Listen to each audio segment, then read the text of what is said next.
Howdy, folks, and welcome to Adventures in Alberon, our 5th edition Dungeons and Dragons campaign that we get to share with you. I'm Joe Treff, the Dungeon Master for the evening, and joining me are my friends Matt, Miles, Allie, and Tina.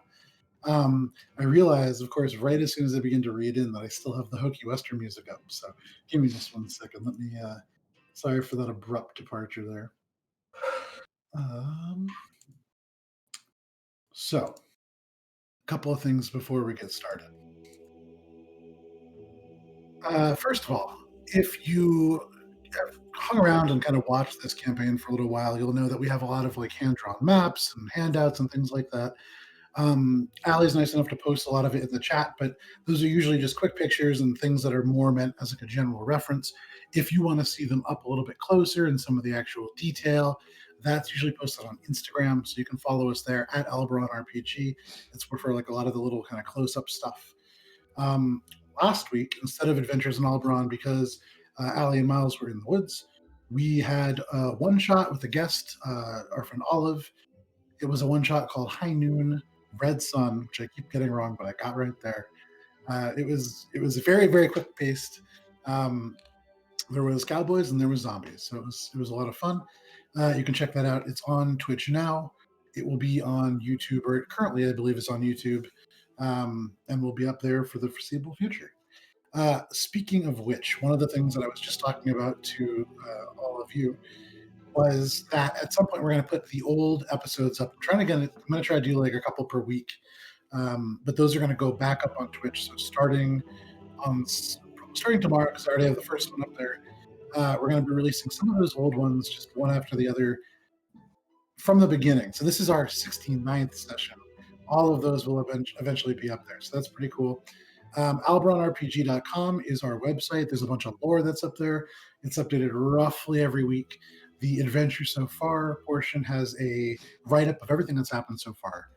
It is about a week behind. I think I'll be able to catch up on it this week. It's been very busy at work with all the vaccines and stuff that's rolling out. In healthcare, things have gotten quite busy. But it's going to calm down next week, so that's very exciting. I'll be able to get to the lore update then. And then finally, we have Sirenscape, which is the digital toolset that we're using to provide all the sounds, the music, the sound effects, all of the little things that you hear that are not provided by us. That is Sirenscape, so check them out. But yeah, that's all that I have. So we can get into our recap. Finger Gang. Last that we played 2 weeks ago.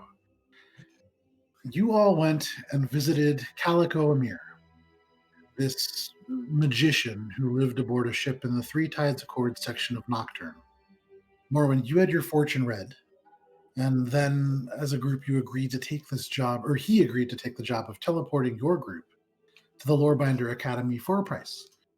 And you would need to retrieve this rare reagent, this arcane chalk. He told you that a source of it was the Jade Exchange and that you could go to a man named Thulian Oscar and tell him that Amir sent you, gaining a better price. You went to the Jade Exchange, led by Akka, who is from Nocturne. You found Thulian fairly easily, but upon mentioning Amir's name, you were very cute cat. Sorry. Upon mentioning Amir's name, Thulian became enraged, telling you that Amir owed him a great sum of money, and Heinrich, you having told him that Amir had sent you, immediately demanded that money from all of you. Heinrich, you took this moment to cast invisibility for the first time on Akka and yourself, plunging the entirety of the Jade Exchange into chaos. A very chaotic battle ensued with Akka becoming invisible and really struggling to achieve the things that he wanted to. However, the armored nature of his kind of physicality allowing him to get through relatively unscathed. Shae, you mostly just kind of wandered in, looked around, and wandered out. No problem. Heinrich and you really kind of had the larger adventure, and you did manage to achieve more or less the outcome that you desired. Through various means, all of you managed to escape the scene. Morwen, I believe that you were able to obtain the arcane chalk. You made your way back to the safe house, the safe house run by the Dungannon Antiquities Collective, which Akka is from. Morwen and Akka, you decided that you would go and retrieve Calico Amir to complete this ritual, but decided you'd take a not so short detour to gamble, of course. You played Fools and Fae, the kind of blackjack equivalent in this world, and managed to roughly break even. Maybe you made a little bit of gold by stealing this drunk noble's tankard, but not faring terribly well with the cards. Eventually, I do mean eventually, you made it to Calico Amir. You confronted him a little bit over his kind of shifty nature, and he admitted that he had hoped that you would have taken care of this debt. But having retrieved the chalk, and he also let you know that he had the chalk all along, um, he agreed to cast this teleportation circle, or this teleportation spell for you. You brought him back to the safe house where Heinrich and Shae were meditating or attempting to do so, and managed to complete this teleportation spell, finding yourselves magically transported to this dark space. Morwen, you realizing right as this had happened, right as you felt this kind of pull, that Calico Amir probably had some qualities that may have been vaguely tabaxi like in nature. But you all find yourselves in this dark space. Uh, you can see about 50 feet away, and in this very dark space, those of you with dark vision, I believe all of you but Shae. Um, Akka, do you have dark vision actually? I don't know off the top of my head. I think I do. Yep. Okay. So all of you can see that you are in a sort of an alcove, tall ceiling, maybe 20 feet tall, and there are books behind you. In front of you, there's nothing blocking your path. You can see kind of an arched doorway. The passive perception, I believe, of 17. Now I think it is Shae and Akka, correct? Yes, I have advantage on perception, but I have That's fantastic. 17. Yeah. But you, so the two of you can kind of see along the edge of the stone gateway, there are very, very softly lit rooms that are almost designed to not be seen. They are arcane. That is kind of what you can see just at a glance. Outside, this is like a very long, almost 50-foot room, and you can see there are bookcases and thin folios of different things lining the walls, going up to these 20-foot tall ceilings. There are shelves that go out from that and form rows and alcoves of just books and books and books. 50 feet beyond, suddenly there is a little bit of light that comes into view. You can see a door opens. You hear the hinges fairly soft, and a magically steady light is raised through. You can see this faint light now thrown across the room. And Shae, you can see a little bit better. You can see that the space is about 50 by 50 feet, and this interior alcove is on the far side from this door that is opened. There are several long mahogany tables near the door. You can see the ends of them, and fancy wooden chairs replete with plush cushions. On the tables, you can see unlit lanterns, almost certainly arcane, similar to the one that is now approaching. Is there anything that you guys would like to do? All right. What? I mean, if we just showed up here, I'm calling Lore Master Boron just because didn't tell me we were showing up. Sure. As you kind of rummage through your stuff and begin to look for this bowl, you can see this light extend around the corner, and this woman steps into view. And she's wearing these sort of blue robes of the lore binders, though it doesn't have the kind of ornate mortarboard of the full-on lore binders like Boron. Very simple kind of blue. 5 feet tall, straw, straight, kind of messy brown blonde hair.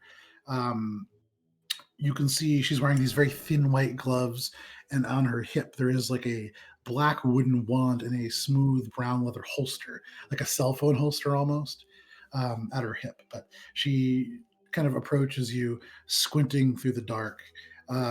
You can see the eyes go up to your antlers, Heinrich, and then this kind of, maybe not recognition, but a look of understanding cross her face. And she goes up and just kind of says, you're Heinrich. Lorebinder Boron told me about you. He kind of assumed that this would be you. Come on. And she kind of goes up, and you can see she waves a hand, and these little glyphs just kind of go out and go dull. And she just kind of motions you forward, holding up this light. Okay, I'll kind of put the bowl away then. Be like, oh, I was okay. Hello. Who are you? Oh, I'm Karen. I'm a part of the lore binders. I'm not a full-on lore binder. I'm a restorer. I work here and I help kind of keep things in order. Some of these tomes they don't really last that long, but lore binder Boron's waiting for you. He has a lot of stuff that he'd like to share with you. Come on. And she kind of turns, leads you, or begins to lead you. She turns and sees if you're coming. Okay. I'll kind of look over to Shae and just like, okay. Start walking. Yeah. I'll have Nod out just because I felt bad that she's been away for so long.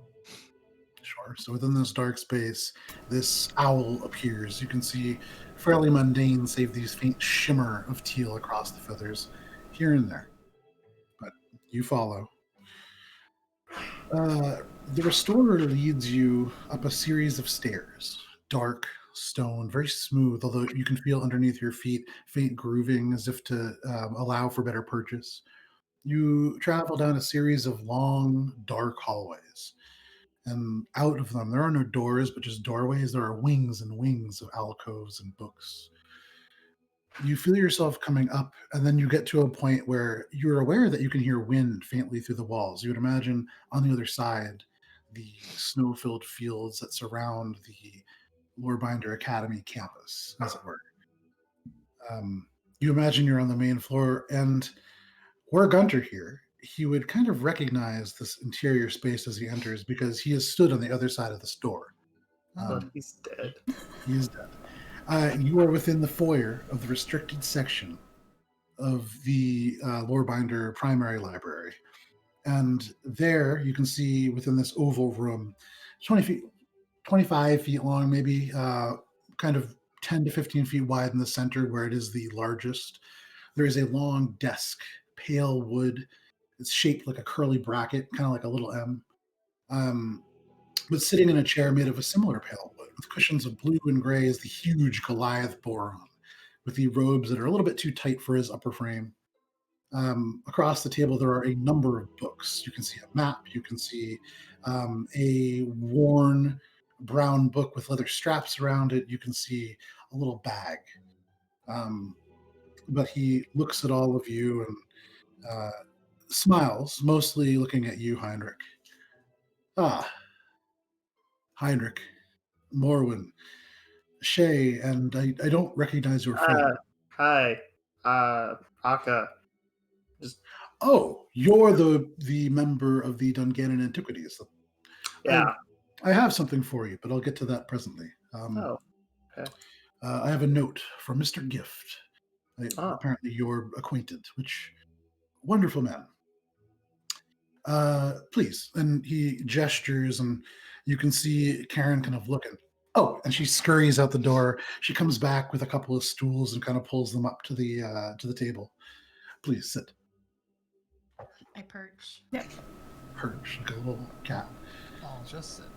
Okay, so 2 perches and a seat. What are you doing, Aka? I'm gonna also sit. Okay, look at you guys all sitting and perching. Boron turns and kind of addresses all of you. You notice Karen's just kind of standing in the corner. She looks excited to be here, but a little nervous. I've been looking into the things that you requested me to research, and as we've uncovered some of these facts, we've directed more and more of our resources to this matter. He looks at the table and pulls forth this thin portfolio that, for you, Aka, is very familiar. It's bound in white nubuck, which is like a leather sanded to be almost like a suede. And on it, there is the matte seafoam green wax seal that reads DAC, which you would know stands for the Dungannon Antiquities Collective. It is a missive for the item, or for an item. You would know that this is kind of the way in which the collective stores its files on these various magical items that it tracks. He slides it across the table towards you, Aka, and he would say, "This arrived as well. One of the items that we requested from your collective. It is a missive on the helm of the Void Caller. It is what Azra, or what we believe Azra to be using to influence things beyond Calypsos. Within that tome, there is a little bit of information about the helm, and perhaps that will be useful to you. Okay. So I'm more of a broad brushstrokes kind of guy. I just met these people. He pulls this thing back from you and slides it towards you, Heinrich. I'll be like, thank you. I'll take care to read and glean any information that we can out of it. Ezra this is all relatively new to me, so He reaches across the table and nods to you as he pulls out this glass tube. Well, we'll try to catch you up. This is quite a bit, and I won't lie. Some of this is much, much more big picture than I think you are thinking. But he like pops more than $1 a day. He pops off. He pops off a tin kind of cap that has like its ornate stopper with ribbing that happens and brings it to a point. But he kind of pops that off, and as he pulls out this map, he kind of nods and says, "I think that this is sort of priceless information." I look at Heinrich. You're welcome for that. Just fully ignoring. I will post in general, and if somebody could post this to the Twitch chat, that would be great. He produces a map. This map, you notice in the top left-hand corner, reads in common Calypsos. You can see it shows, and for those of you who looked into, I think it actually might have only been you, Shae, who actually got to glance into the aperture as it opened. Mm-hmm. But you had seen this massive white blade plunge into the red mountains that you could see to the north. And you see marked on this map, plunging down the exact same blade, this almost octopus-like face and tentacles that wrap around the grip. It is labeled the Blade of Aethys. There are a number of things that are labeled on here, but Heinrich, the first thing that jumps out to you is this large stone fortress nestled into these craggy volcanic structures. It is labeled the Portent. There are a number of things noted, and you have the map, so you can kind of take a look. But he nods to you, Heinrich. In your line of inquiry, you had mentioned Calypsos and Azra. This is a map that was requested specially by us from the Bright Academy. This is quite valuable. Please, if you can, return it. But for the time being, I think it is most useful in your hands.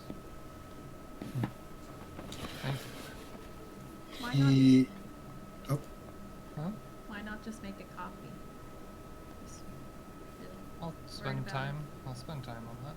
You certainly could. It would be greatly appreciated. Yeah. Or we could have Karen do it. And you could see Karen kind of like pipe up and just go, "Yes, I would be really good at that, actually. I'm good at restoring things." Certainly, yeah. I suppose that would be a good idea. Oh, okay, just give me, and you can see Barnes go, "Now, Karen, please just be calm when you do this. You know what happened last time." And you can see she's like shaking a little bit, but she goes, "I'll do a really good job, I promise." She takes the map, and you can kind of hear the paper as she pulls it away. But she rolls it up, and you can see just scurries out the room to start this task, very eager to help. Boron looks a little concerned. The door closes behind, but he turns back, already pulling the next thing. Yes, I suppose it was. He pulls out a number of pieces of parchment similar in nature to that map.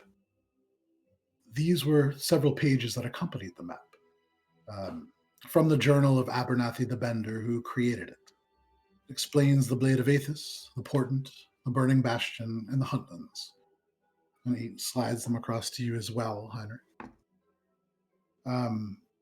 Moves on to this next tome. I'm going to throw some stuff at you real quick. Moves on to this next tome. It's bound in a faded red cloth, at one time probably quite vibrant, but now dull red, almost like rust. You can see in Dwarvish, or who here reads Dwarvish? Heinrich, you can read this, but does anybody else read Dwarvish? Okay, Dwarvish. Bits and pieces, but not. Bits and pieces? Yeah, Okay. I know Dwarvish. Okay. It is entitled Kol Arista, the Cold Forge. Aha! I say out loud. He nods, smiling. Bless you. This, you are blessed. This tome was quite hard to come by. It is quite old, but this tells about Kol Aristar, which was one of the lost dwarven citadels built to honor Aristar the Heavy Hand, who led the uprising of the hill dwarves that freed them from the frost giants of the Halls of Ire. It has a little to do with this item, the Forge Key, but perhaps you can use it towards whatever ends you are pursuing that item. Mm-hmm. He pulls across from the table next a thin purple-bound book with significant rot damage. Or, sorry, not rot damage, water damage. It is entitled Omen, the Rotbreaker. You can see his hand, the gray skin kind of goes a little taut as he slides it over to you, Heinrich, and he doesn't pull the hand away right away. He makes pretty direct eye contact, and he says, in researching Azra, there are a number of stories of beings who have obtained powers from her. Of these is a tiefling named Omen, one of the heroes who, long ago, 800 years ago, maybe a little less, who were able to free a place called the Abyssal Night Vale to the east from this rising power known as Tasada, the Queen of the Mists. He apparently was sent there as part of a group who obtained a powerful artifact in an unbreakable container, but the monk who had led the group left to the north with it. But perhaps you can find more clues there. Who broke to the north with it? What was it? No, he doesn't really say Hang on one sec.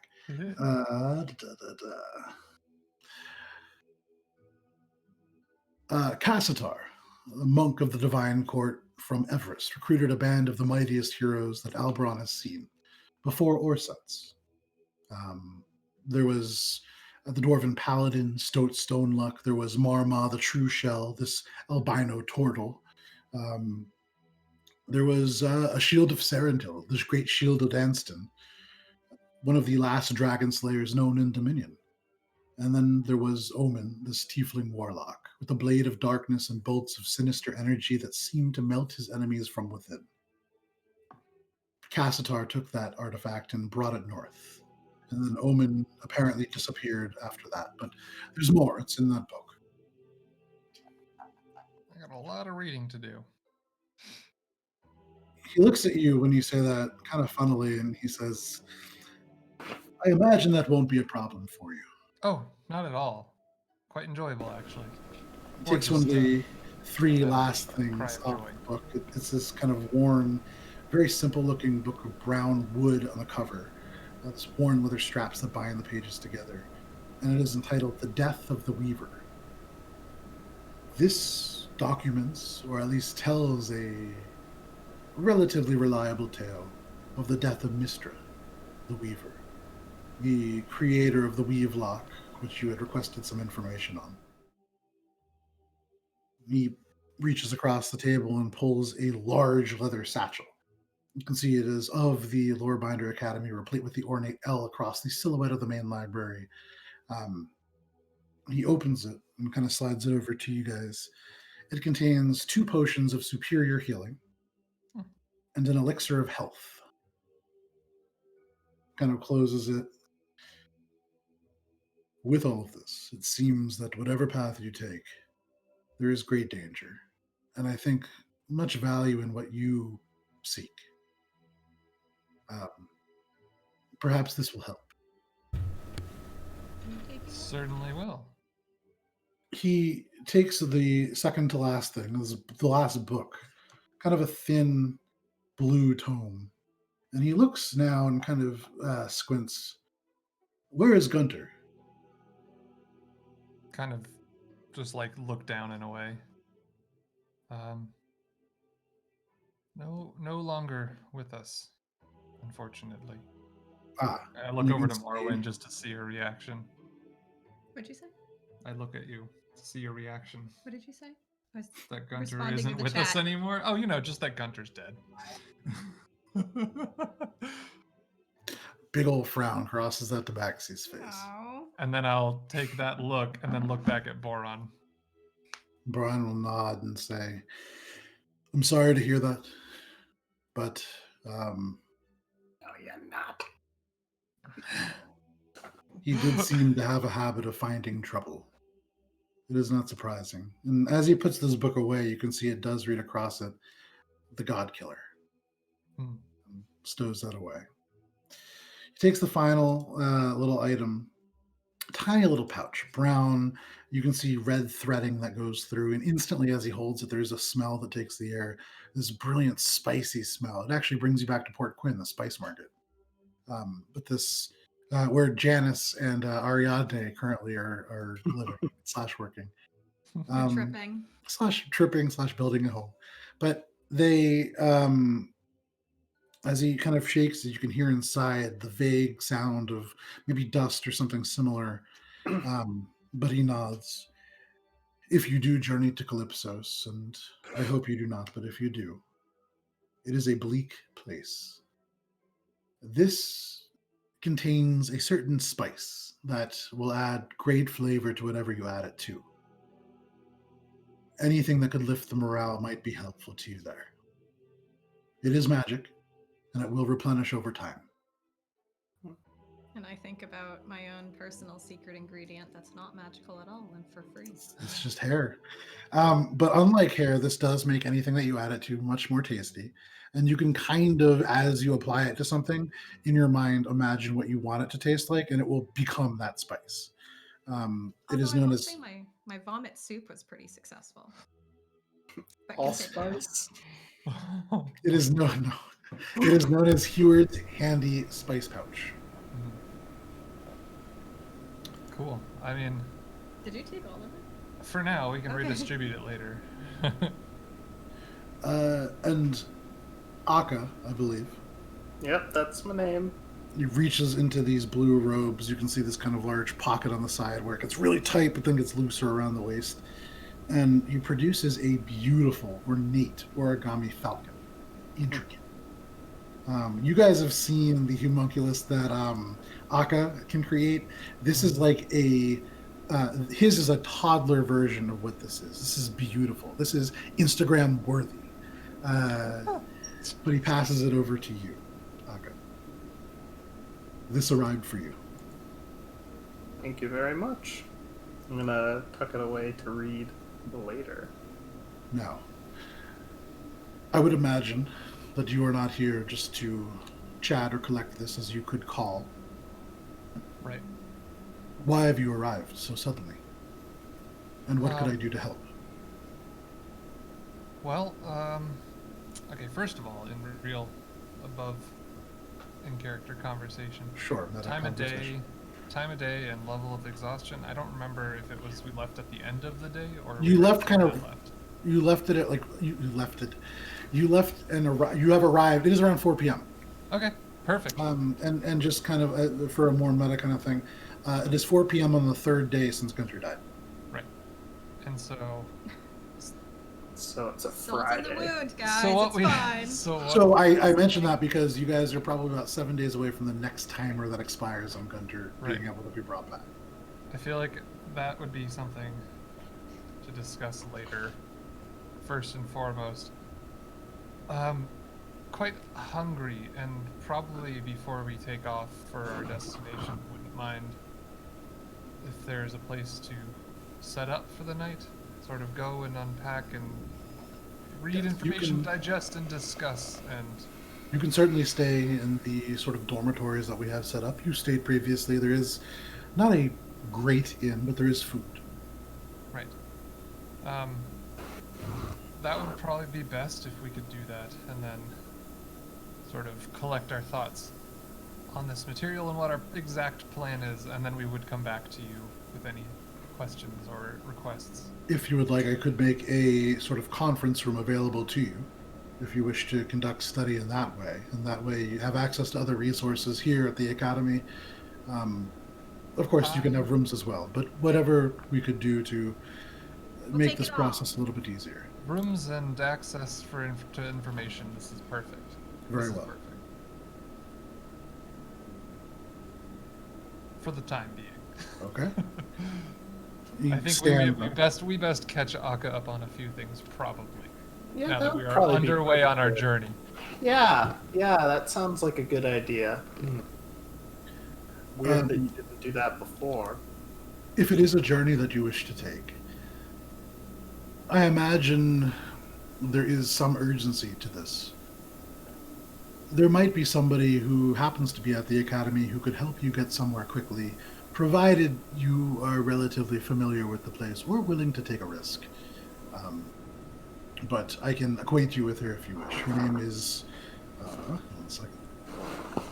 Her name is Carranza Billows. Carranza. Okay. Yes. Perfect. Any assistance is helpful in this. I'm sure you understand the weight of this situation, or rather, at least what we're dealing with. So it's really hard to wrap my mind around the scope of this. You're telling me.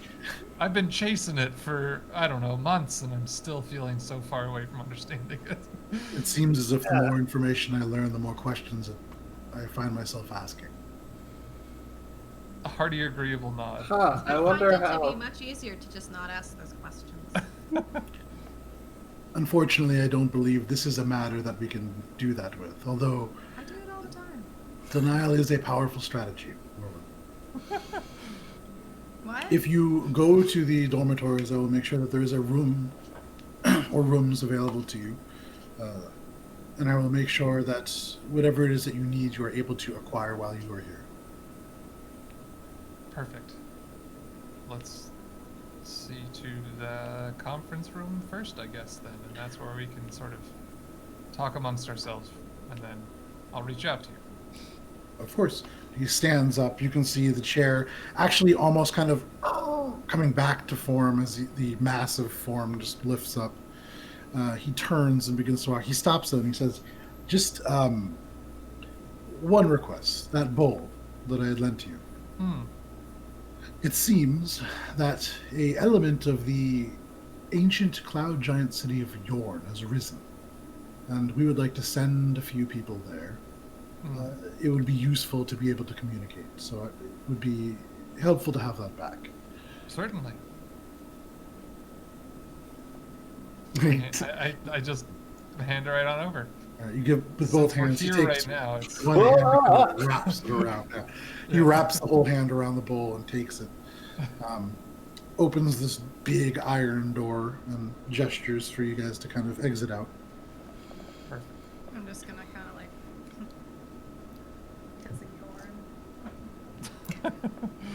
Yeah, I mean, all of us that were there, I'm sure, Also, just like really good at the deadpan reaction he to said that. he had a little bag, so I'm also just like, because he probably had a cute little purse that looks minuscule compared to his size.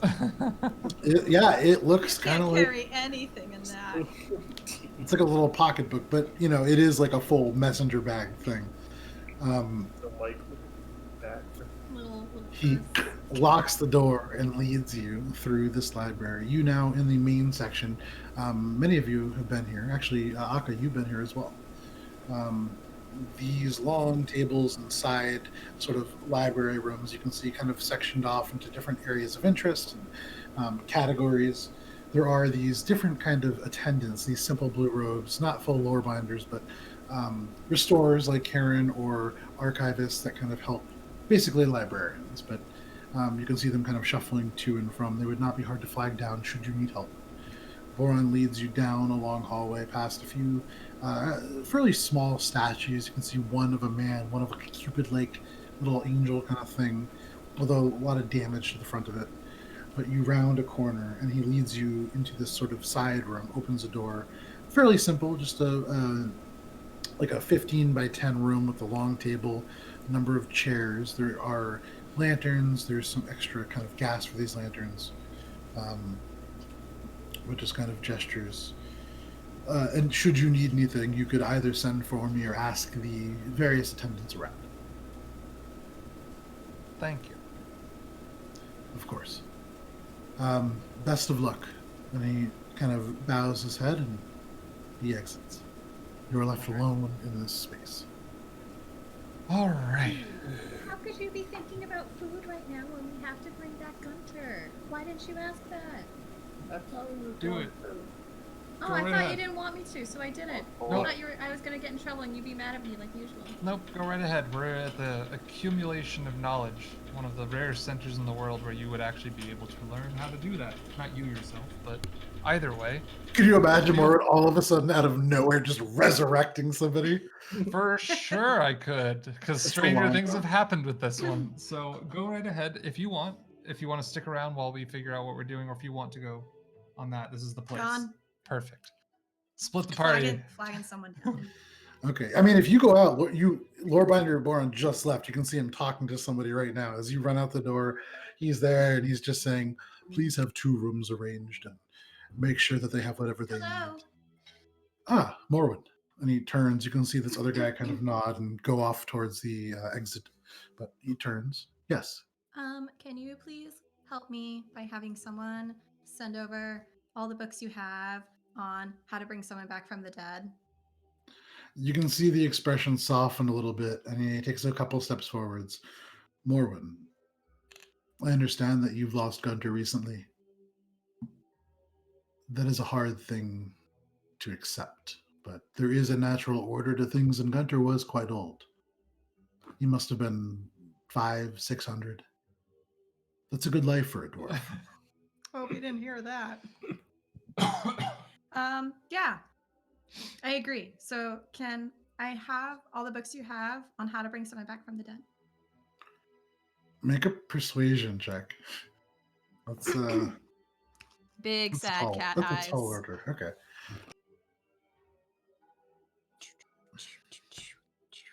14. 14. Panache. Oh, wait. Oh, No, well. your persuasion, yeah. Yeah, so it's 14. Okay. Okay. There are things that you would require that I fear that you would not necessarily not understand, but they require an arcane bend that I think would be beyond most of the members of your group.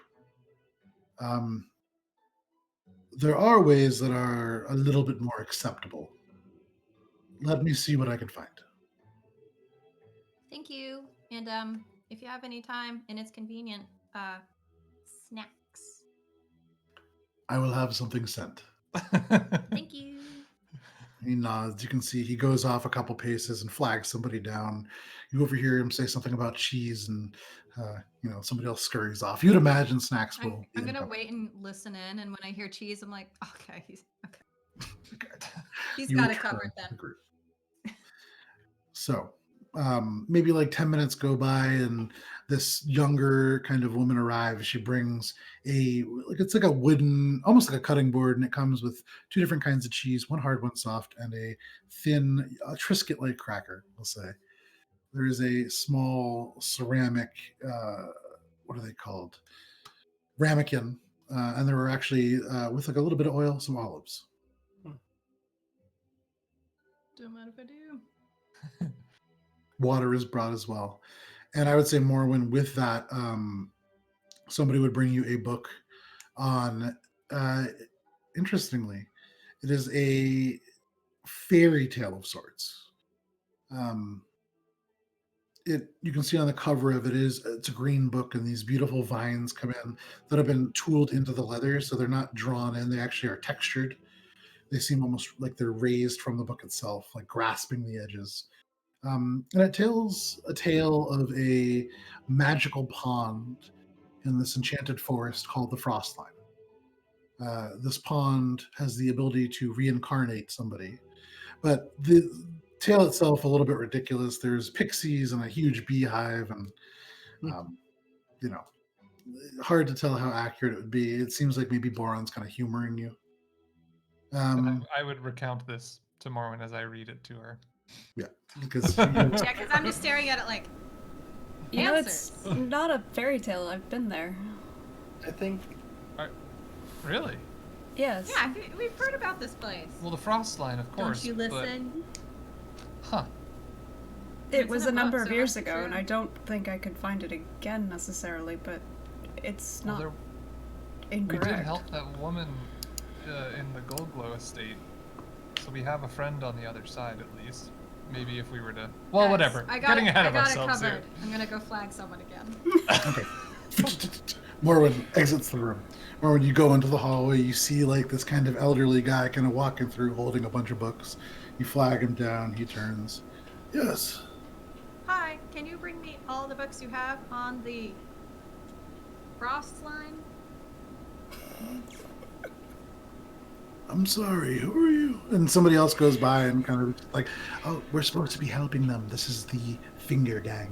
And you can see this guy kind of, oh, yes. God, we gotta change that name. I'll help you. And he kind of goes off. You can see he sets these books down and begins pulling other books off the shelf. The woman that walked by that said that, I'm gonna flag her down because I'm sure she just walked by. She turns. You can see the ponytail kind of bobbing, auburn hair, blue little ribbon, freckles, maybe like 40 years old. Yes. Can you please also send a book that teaches one how to read?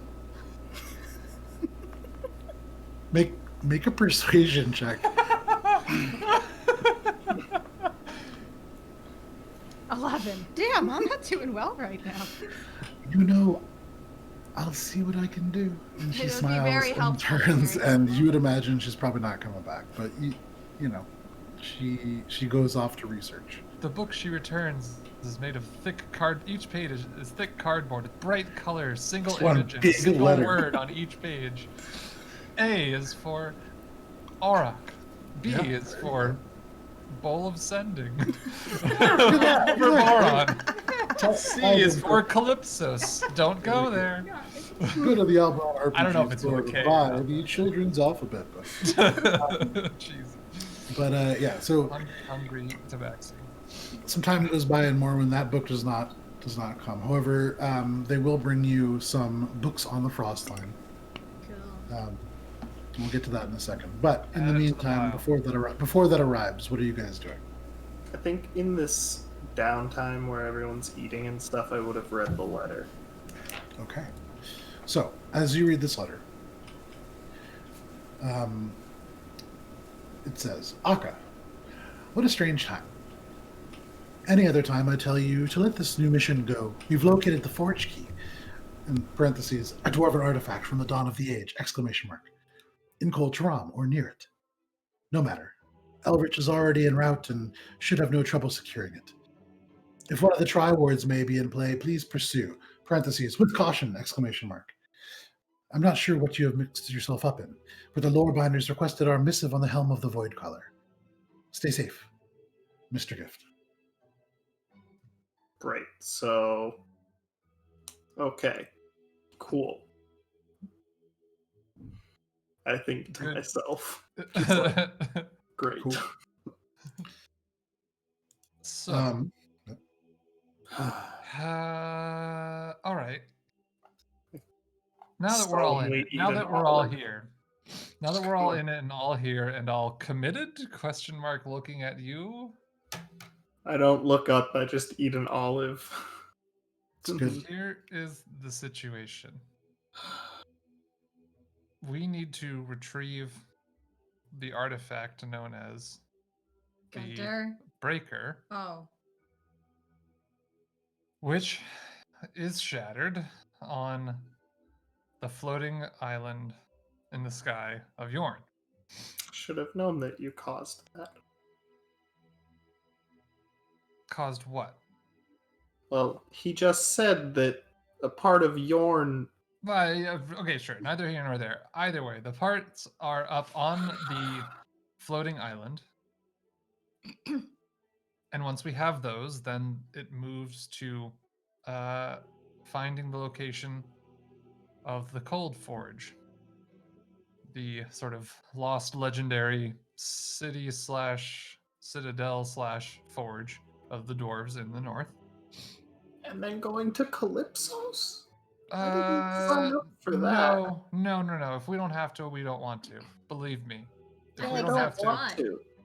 Perfect. Then we will not attempt to do so. I don't think any of us actually want to go in there. Internally, Heinrich may be thinking something else. Doesn't matter. Is I'm he telling actually. the truth? You Make an want to insight roll check. that insight on me? Like, Make I'm an gonna roll insight my check, you don't know. deception. Yeah, do it. No, you'll beat it. You'll probably beat it. That was a pretty bad roll. yeah, I've got pretty good insight. That is 25. Yeah, so this elf's eye is kind of narrow, and you'd imagine he kind of understands that there's other stuff going on in your head. Right. I've known you long enough now. So the so A the few true days. the true enough point of if we don't have to, we don't want to is true. You would probably glean that there's a chance that he's entertaining that we might have to, but he's not saying that. I'm not saying that to you. Yeah, and I'm like, yeah, there's a lot that you're not telling me still. You Trying to keep the employee morale up. rich bastards. I mean, if you rolled an insight check, you'd know we're not. Oh, you guys are like kind of rich. Yeah, but Yeah. we're not rich enough to afford a proper sending spell. Yes, So, anywho, once we locate the Cold Forge, we'll move there with the pieces of the breaker, and hopefully, if there are any inhabitants or the ability to use this forge, should it exist, would just be kind of a go in, get it done, and move on to the next part, which honestly, at that level, not really sure. I think, Shae, you would know more about what would happen if we were able to put everything back together. Boy. Maybe. So you're Perhaps. trying to reforge the breaker with no real purpose or intention behind it? You're just doing it because? And also, Calypsos? I mean, we've got nothing better to do. There's also just the threat of Azra ending the world as we know it, and if no one else is moving towards preventing that, we seem to have been forced into place to potentially handle that. That's as far as I'm Not exactly to mention Jiraxa, but that perhaps is a separate issue. right, especially if they're just pledging themselves to her. Whether it's for personal gain or actual devotion, who could tell? Wait, I'm confused. Aren't these two like really big baddies? Like pretty famous baddies? Famous? No. It seems that Azra's knowledge, rightfully so, has been lost to the ages for most. I would say at this point, you kind of get the sense that it's been purposely scrubbed. Right. Not even Because away from the. Yeah, just the knowledge is dangerous in and of itself. Would Akka have heard any of this from his dealings in the collective? Or not of Azra necessarily, nor Calypsos. Maybe Calypsos related to something called the Blade of Aethys. But you would have heard of, I mean, the Tri-Wards, certainly. Right. You would have maybe heard of the Helm of the Void Caller. Make a history check. I'll also throw another word into it now that you're thinking about these things. There's that chain that I have the name of that I don't have the name of. The Righteous Chain? The Righteous Chain. No, That's not the one that we That's had the and one. lost, but the bad one. The unrighteous. The Rot Chain. Rot Chain, yeah. The not as righteous chain.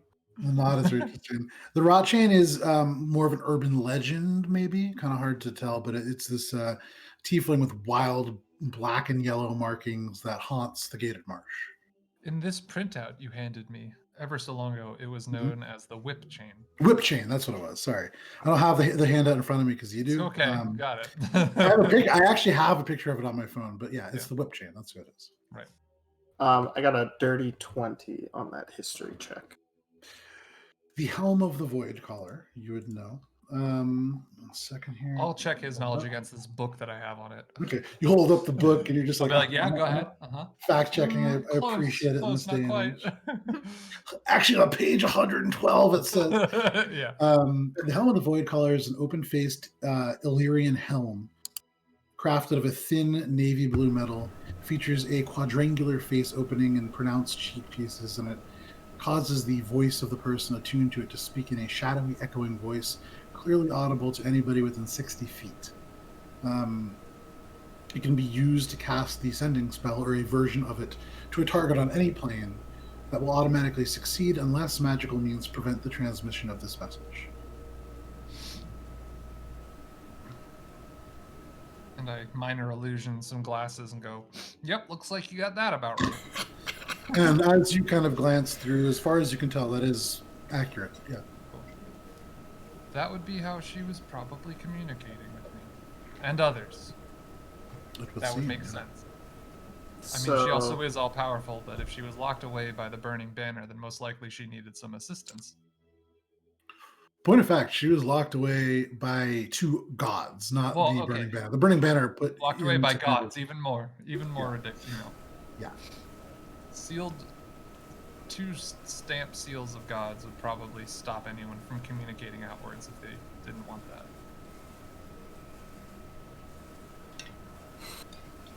That being said, these things that affect all of us, you included, are underway, and it seems that you've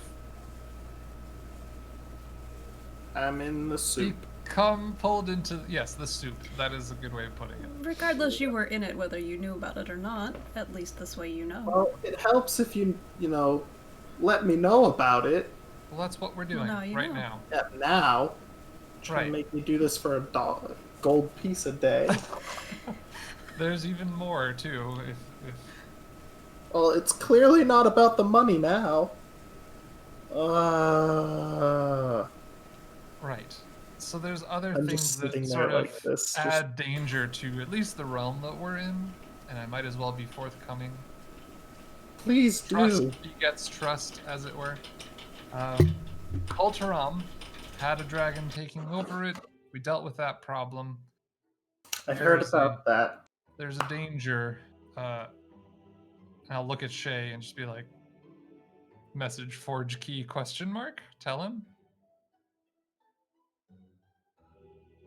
In the heart of Kulturam, in tunnels that are beneath the city, that power part of the city, I think. I'm not exactly sure how they were using it, but is this thing called the forge key. Do you know of that? Yeah, I know about the forge key. Right. It had been used by an individual who since abandoned its installation, let's say, and its maintenance, let's also say. And over the years, it seems to have gotten kind of stuck. And the dangers that it presents are basically a catastrophic explosion should it be removed. Something just to know. That's another thing that we have encountered. I don't think that's part of it necessarily, but something to be wary of.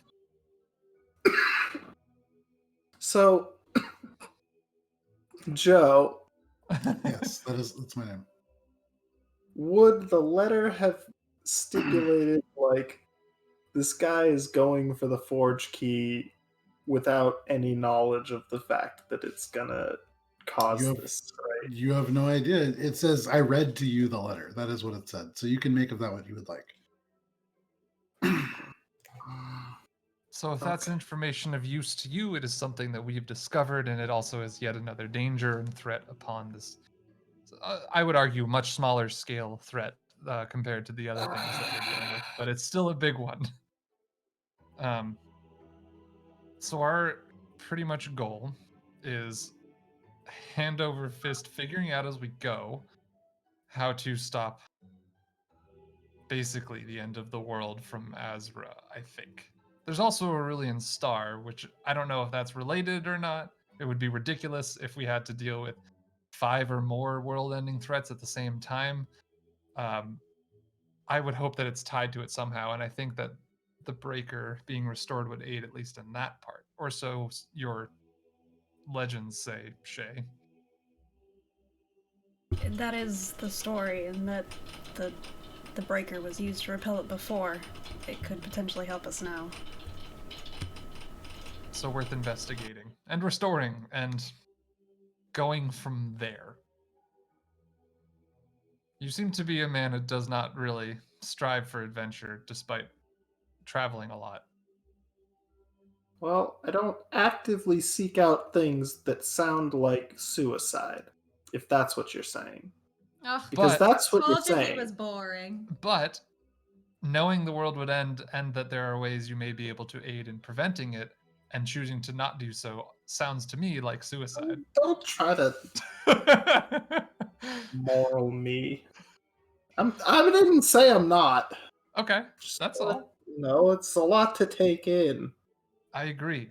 We take it in every day, and I still don't know how to make heads or tails of it, honestly. Well, if you ever need a sounding board to help you sort out your thoughts over all of it, Frank's a really good. And then it just kind of Frank. Oh. Yeah. Slowly behind the tabaxi, behind the red jacket, you see this worn skull appear, the black tail going through one of the eye holes to support it. Frank. Quick take, my friend, my new companion. Let's just move Frank forward. turns to look at Heinrich as he talks. We both do, like. Yeah. If you were to, at a glance, call us by a group name, what would it be? No holds barred. We used to be known as the Finger Gang, and I think we should shed that because it's quite, well, it feels sour to say it without Guntir here. Might actually make more sense considering.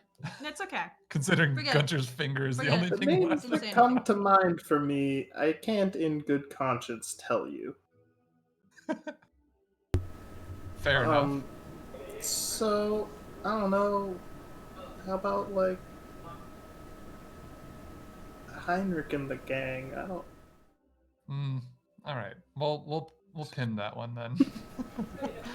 You're telling me about world-ending scenarios and you want me to come up with a team name? Sure. What is... Something to lighten the mood because honestly, I can't Oh, think of man, anything your else. priorities are Oh God, who's the band that's saying it's the end? ooh, all over the place. We know it. We're not gonna do that. Um, We're not gonna We do. might. No. might. The Hanson's adventuring party. So, I want to get a It's the message... boombox. Just kidding. No. I want to get a message back to Mr. Gift. Okay. What would the best way to go about that be at the Lorebinder Academy? They have ravens that are trained to go directly to Dungannon. You could get a message straight there. It'll take time. probably about 4 days for a message by wing to get there. But you could, because you can go over the mountain. So yeah. Is there a quicker way that rather than sending the message to Mr. Gift, I could send the message to like Colterom to try and head off the guy who's going there? You could use your homunculus to try to send him a message directly. Okay, yeah. I guess once there was a moment, I would go like write down all the information pertinent to the guy who's trying to track down the forge key. Or you're just writing it down and going outside and just like letting this origami bird go.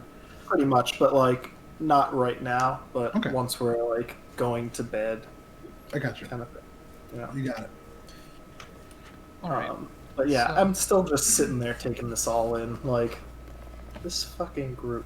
It's REM, by the way. Oh, nah. No. No. In terms of Yorn, would it be beneficial to ask Boron if he has a way of getting a message to Krodok to see if he could pick up the pieces of the breaker? Sure, someone should probably be able to, with knowledge of a specific individual, send a direct message. I mean, the bowl was an object that it looked like one of them made. They probably can do it themselves, too. That might I mean, the other option, of course, is us going to retrieve it ourselves, but... be less preferable. Don't want to make that climb. The climb down was hard enough as it is. Going back up, not really something I on. think that was really fun. You do remember that Boron did say that he had somebody that he could introduce you to who could probably get you somewhere much quicker. Or send a message. If we can have Krodok do it and meet us, that would be preferable. Yes. Maybe you can say hi to the guy we got. So, who's Krodok? Say sorry to the mountain man who got There's at tortured least in one the sky. person that's stuck up there, yeah. So is Krodok the thumb? Oh no, he's kind of my ex-boyfriend, but we never really dated. Wow, character growth from Morwen. Okay. So he's also a finger?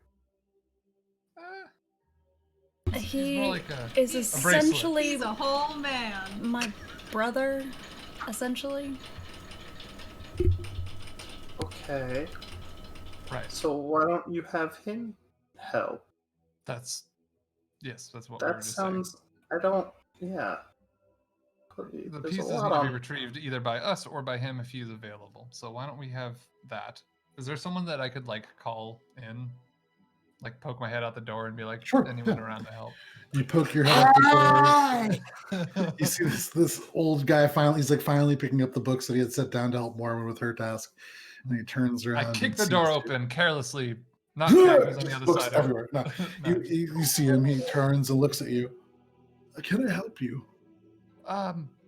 Yes. Is there anyone in the Lorebinder Academy who would be able to send a direct message to an individual on this plane? I'm sure we could find someone. Could you send them down to our, what is that, 6A, I think? Looks over. Yes, just give me a moment. And he kind of puts the books down again. You can see he looks at them and just kind of goes off. But he, goes and does that. You'd imagine What somebody books will was come he along reading? presently. You go over and you take a look. He's not actually reading them. He appears to be pulling them for somebody else. It's a number of books on carpentry, and it appears somebody is investing in making a table. However, they're going to have to wait a little bit to do that, as he is currently off trying to find somebody. So Yeah. you wait for a little bit, and soon enough, you can see another lorebinder, similar robes to Boron, so they fit much better. He is a human. He comes down and kind of looks at all of you a little sleepily. I was told that a message needed to be sent. Yes, sorry to bother you. Are you able to send a message to the Zenyi? The monks to the north? If you could describe a recipient, I imagine I could, yes. Wonderful. I would describe Croddick to him. Okay. You describe this person very familiar to you, no problem, very easy to do. And with his distinct kind of red hawk markings, very easy. He holds the image in his mind. What is it that you would like to say? Tell him Shae requests that he go to Yorn to is it the Aperture? Right. Yep. And collect the broken pieces of the crystal dagger there and bring them to us here. You can see as you're saying this, his eyes are closed, he's kind of murmuring, and as you say crystal dagger, he kind of opens his eyes. Regrettably, that's all that and he kind of looks up. He is excited that you are well, and he will do his best. Wonderful. Is there anything else? I think for now, what is your name? Should we require your services again? Kilel. Kalel. Kilel. Kilel. Perfect. Mhm. Kalel the Sender. All right. Thank you, Kalel. Don't kill the messenger. Okay. That was a good one. Come on. Have a pleasant day. And he turns and leaves. I wrote Lore Bingers Academy. The lore bingers. Did I'm sorry, the Frostline book arrive yet? Did it already? Yeah, I mean, you she didn't send anything. She kind of like appeased Not the you reading and then book. left. No, the Frostline one from the old. Oh yeah. That came a little fairly quickly. All right, let's pour over all these books and gain as much information so we can move forward with more confidence. Sure. I What are you say looking out at? loud, looking at everyone, Pour what over? and then them? I'll just kind of like open all the books in front of me, assuming that no one else wants to read them. Okay. I'll open a book in front of me, but I'm just gonna flip through the pages to look like I'm doing something. Okay. I'm gonna try. Not to So you've already kind of obtained the information about the Helm of the Void Caller. You begin to go through the notes from Abernathy the Bender. The Blade of Aethys is one of these small pages that came with that map. It is described as a massive Lord of Aethys, the Titan of Echoes. The Titan of Echoes was a massively powerful creature that once cleaved the second moon out of Alberon's sky. Much like there are two suns, there are also two moons, and there's many tales about these brothers and sisters of the night sky. But Aethys once cleaved the second moon from Alberon's sky. The area around this blade is said to absorb the memories of creatures walking around it and echoes the painful or scary ones back into the space. It is said to be like a spiderweb of misery for an entity known as the Angel of Agony, a twisted creature that stalks the region around the blade, and it is rumored that a pact can be drawn with the spirit within the blade itself. The page that reads, sends shivers down my fucking spine. you may react to that as you wish, but the page on the portent, it is a massive structure of titanium reinforced at its joints with a diotic mesh.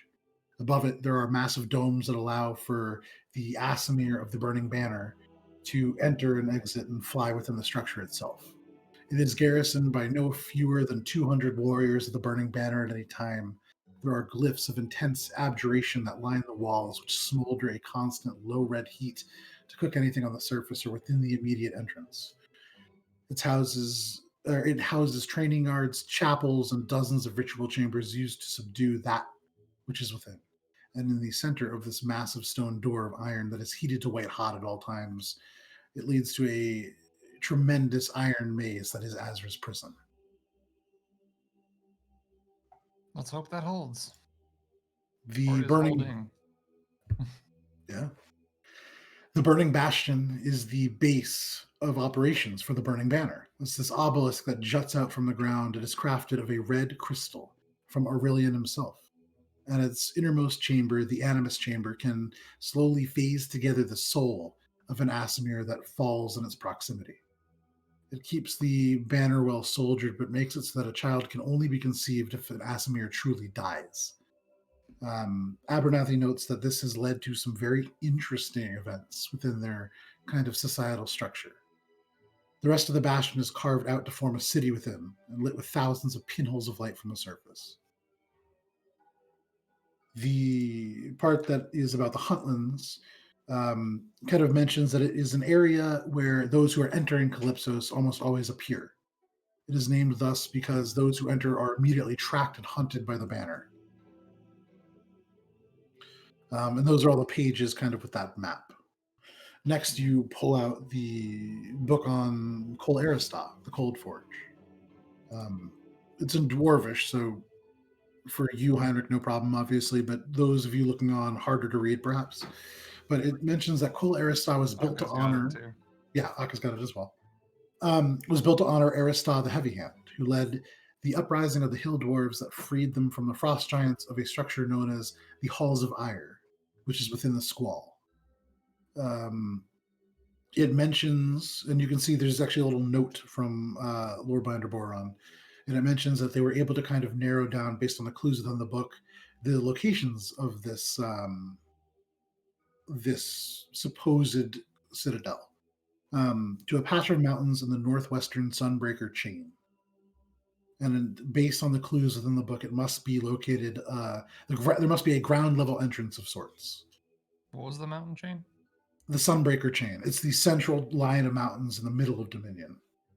And there's a pretty okay estimate of where it might be. Yep, it's a patch of mountains.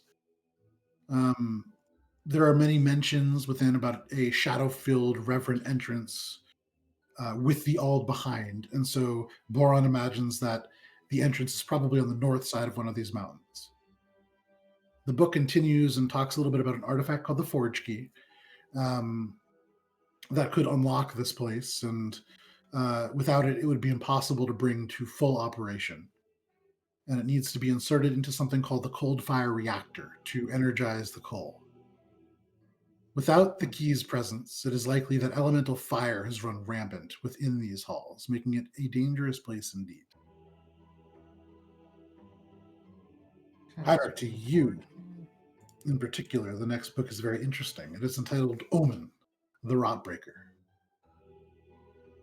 Many years ago, in the early 800s, there was a dark place just off the coast of Dominion, known as the Abyssal Mistvale.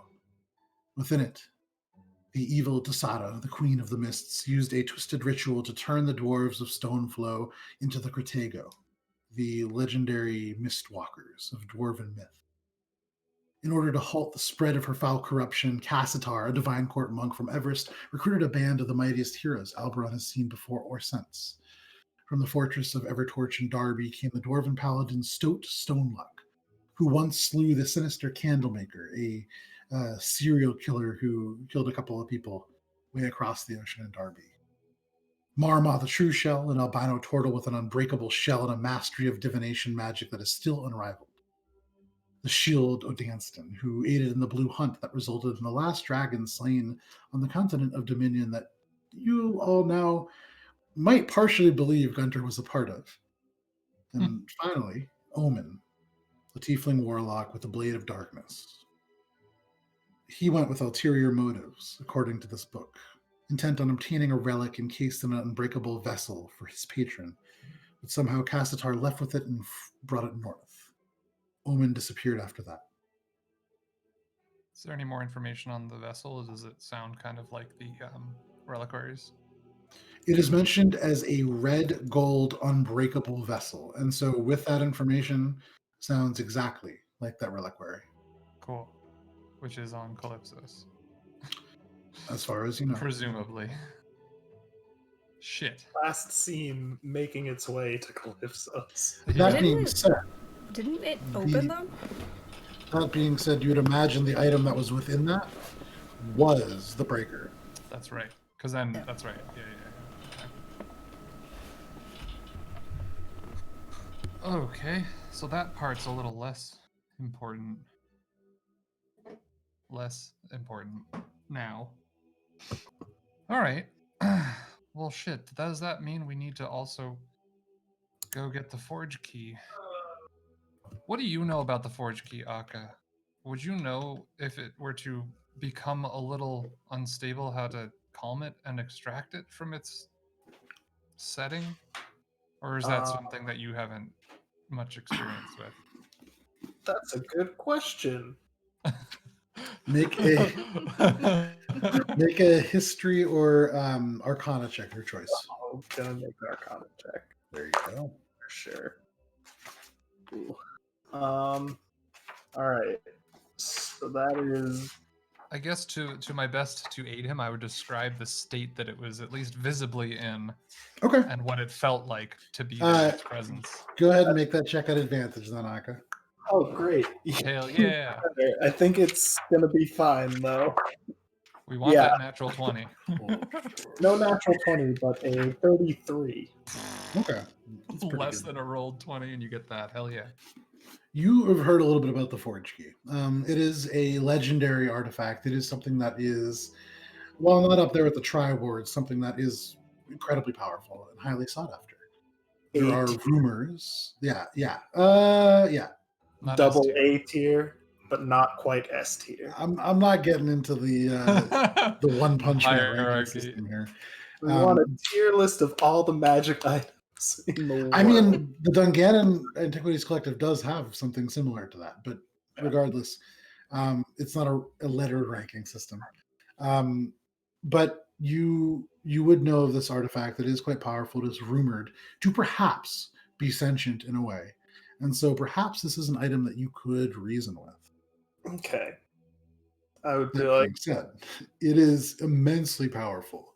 And if it has been left or utilized by somebody in a way that it was not designed to be, who knows? It's probably pretty pissed. they relay all of this information. Okay. Yeah, It sounds pretty pissed. Like, yeah, so look, actually. I'll Panache it. Hey, you. Want to come with us? All right. So if Krodok is on his way, I mean, this is all within the last hour that we have started to put this together, but if Krodok were to be able to retrieve the breaker and bring it to us, here. Well, how long do you think that would take? I don't even know where he was. How long should we wait if we are to wait at all? Or do you think you could leave your messaging system to have him meet us in Koltaram if we were to head there? If we were to head there, I certainly could leave messages, but it would be determined on where he is and if he sees them. But certainly. Right. Well, maybe tomorrow we could ask our new friend to contact him again and give a meeting point, maybe at Koltaram, and then we could make our way there. And possibly with your help, looking at you, Akka, get the forge key unstuck and then bring it all to the Cold Forge. Well, it sounds like there's not much choice if everything that you're telling me is true. With our own eyes, as far as we can tell, it's all been true. Great. Well, I'm in the soup. Perfect. Do you have a way of identifying things, Akka, by chance? Well, you mean besides my eyes? Yes. What do your no. I mean, you are an elf, so it's not funny when you say the phrase, but What are your elf eyes? I do. What do your taco eyes see?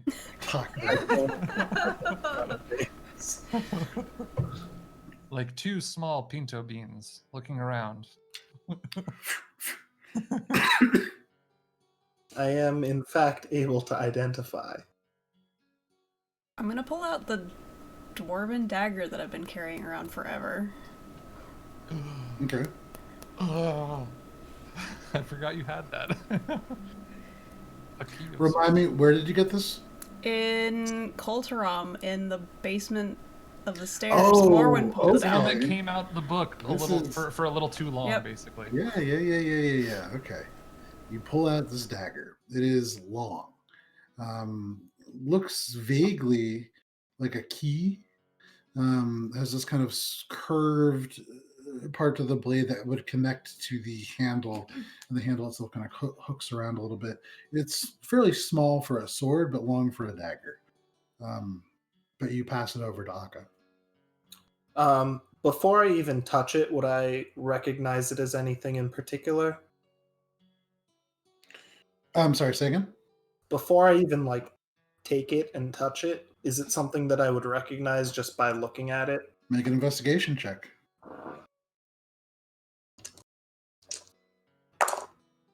Ooh. 28. You lean in and squint your elvish eyes, and they see things. You see the making marks, lots of small dimples in the metal, not made by expert hands by any means, but this is an old item. Huh. You can see elements of kind of black flecked into the metal. And there is an enchantment to it. There's something magical about it for sure. There are no markings on it that would indicate like runes that give you any overt idea. And that in and of itself is strange. There's a power to this, although you sense, given your background, this is a component to something larger. Okay. I would take all of this information in as I'm grabbing it, and then I'm going to cast Identify. Okay, so you spend 10 minutes. You take out this little It's a- pearl, and it's 1 minute. Yeah. Okay, sure. You take a minute to cast Identify. Oh yeah, because I'm thinking of wizards, they do it as a ritual, but yeah. Right, yeah. So you cast I do Identify. it as a ritual too. Yes, I I'll just use it a minute. Sure. So you cast Identify, looking at this dagger, holding it, and as you reach out with your arcane abilities, you get the sense that this dagger will activate something known as a Mythal. That to you would mean something. A Mythal is a large arcane artifact from a time long past, kind of unclear where many of them come from. They are generally like building sized magical items, and they typically are tremendously powerful. You wouldn't know of any probably directly off the top of your head, but they exist. Okay. And it's probably a reasonable assumption that if this was found, you said this was from Colteron?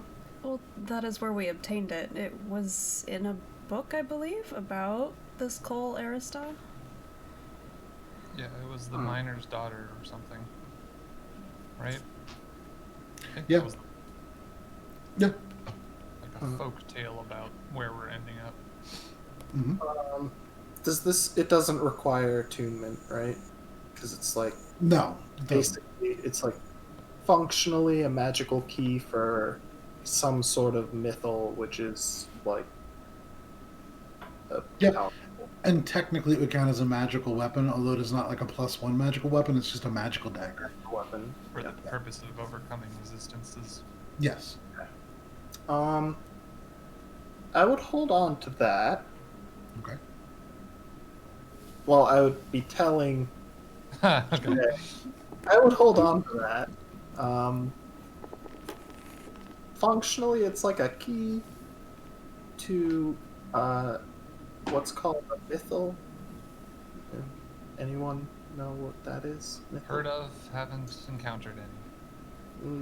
Most people probably haven't. Apparently there's one in Colteron? Wasn't that the case?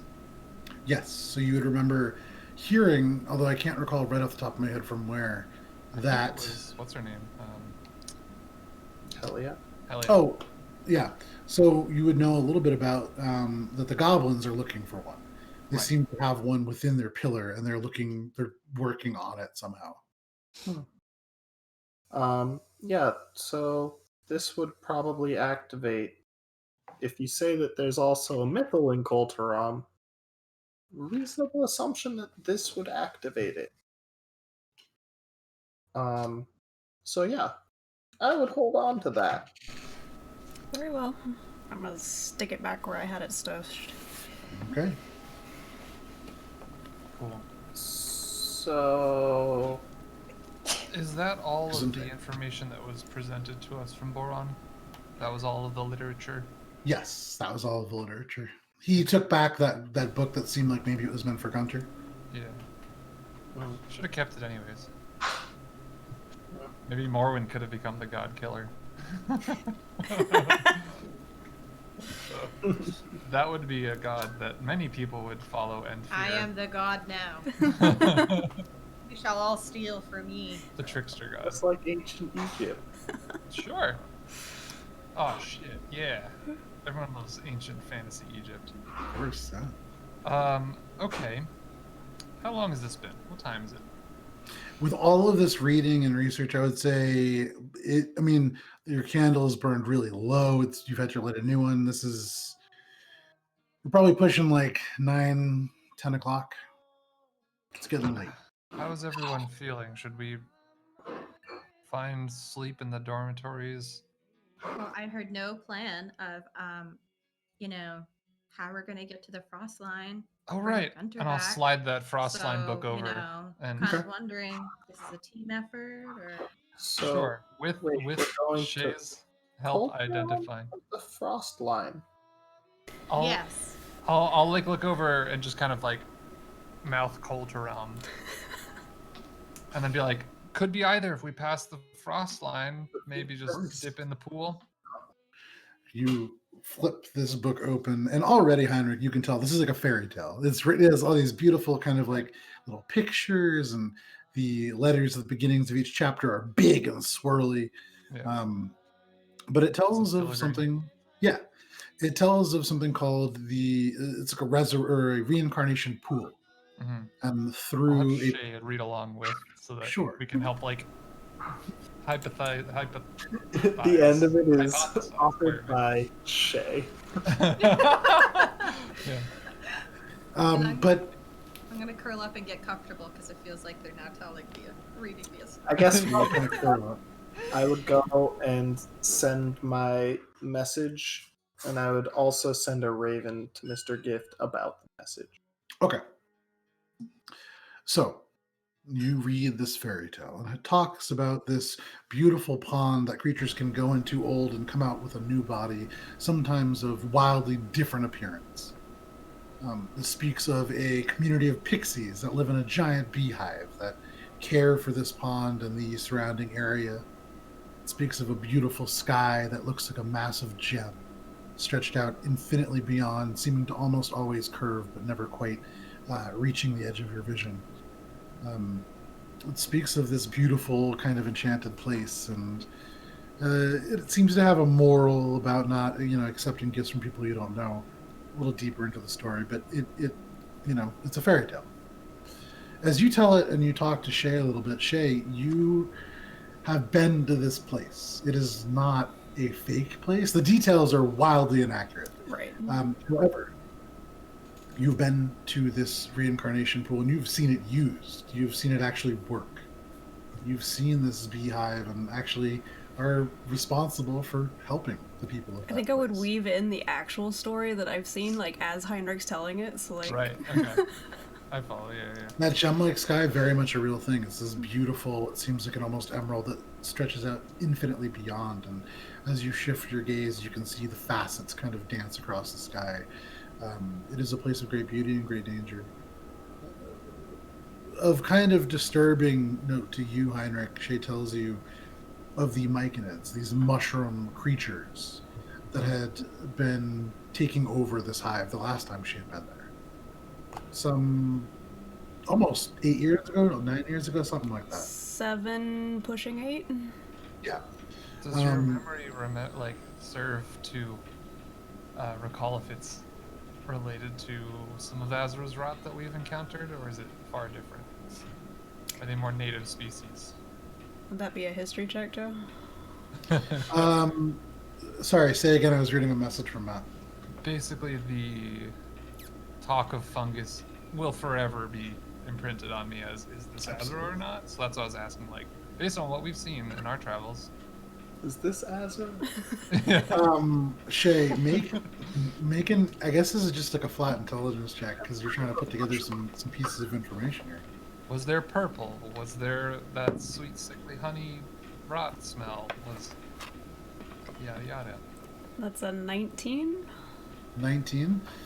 You don't remember there being like the sickly sweet rot smell or anything that would necessarily directly tie it together, but I mean, these are like mushroom people. You'd imagine it wouldn't, having seen Azra corrupt beings as powerful as Druxa, you'd imagine it would be fairly easy for Azra to influence those creatures. Not directly the same style, though not necessarily unrelated. Okay. Just trying to put the... Like types tend to congregate together. Sure. Should we find ourselves there, I just would want to be prepared, that's all. I haven't been back since then, and that was many years ago. Are you still in touch with any of the people you went? Wait, did you tell us you went there before with a bunch of people? Mm-hmm. Yeah, so over the course of like Heinrich reading the book to you, Shae interrupts with these like various like accurate details of what it actually is like. It is a real place. Are you still in touch with any of those people that might be able to directly guide us to said? Well, unfortunately, the master I went with at the time is no longer with us. And Well, hey, we could bring him back too. Harry just saying. Colo, I believe, is on another continent at this time. So. He is. And Well, if... I don't know what happened to Fizz. I believe Fizz died. Pretty sure. I can't 100% remember, but I'm pretty sure that's what It's happened. definitely one of the younglings who got fucking murdered. Got. Well, if we do make it to the frost line, maybe we can keep an eye out for Avery Atomy. If you remember, she was the Fey woman that we helped out in the Gold Glow estate. Oh, who I played the piano for. Sure. No, I just like.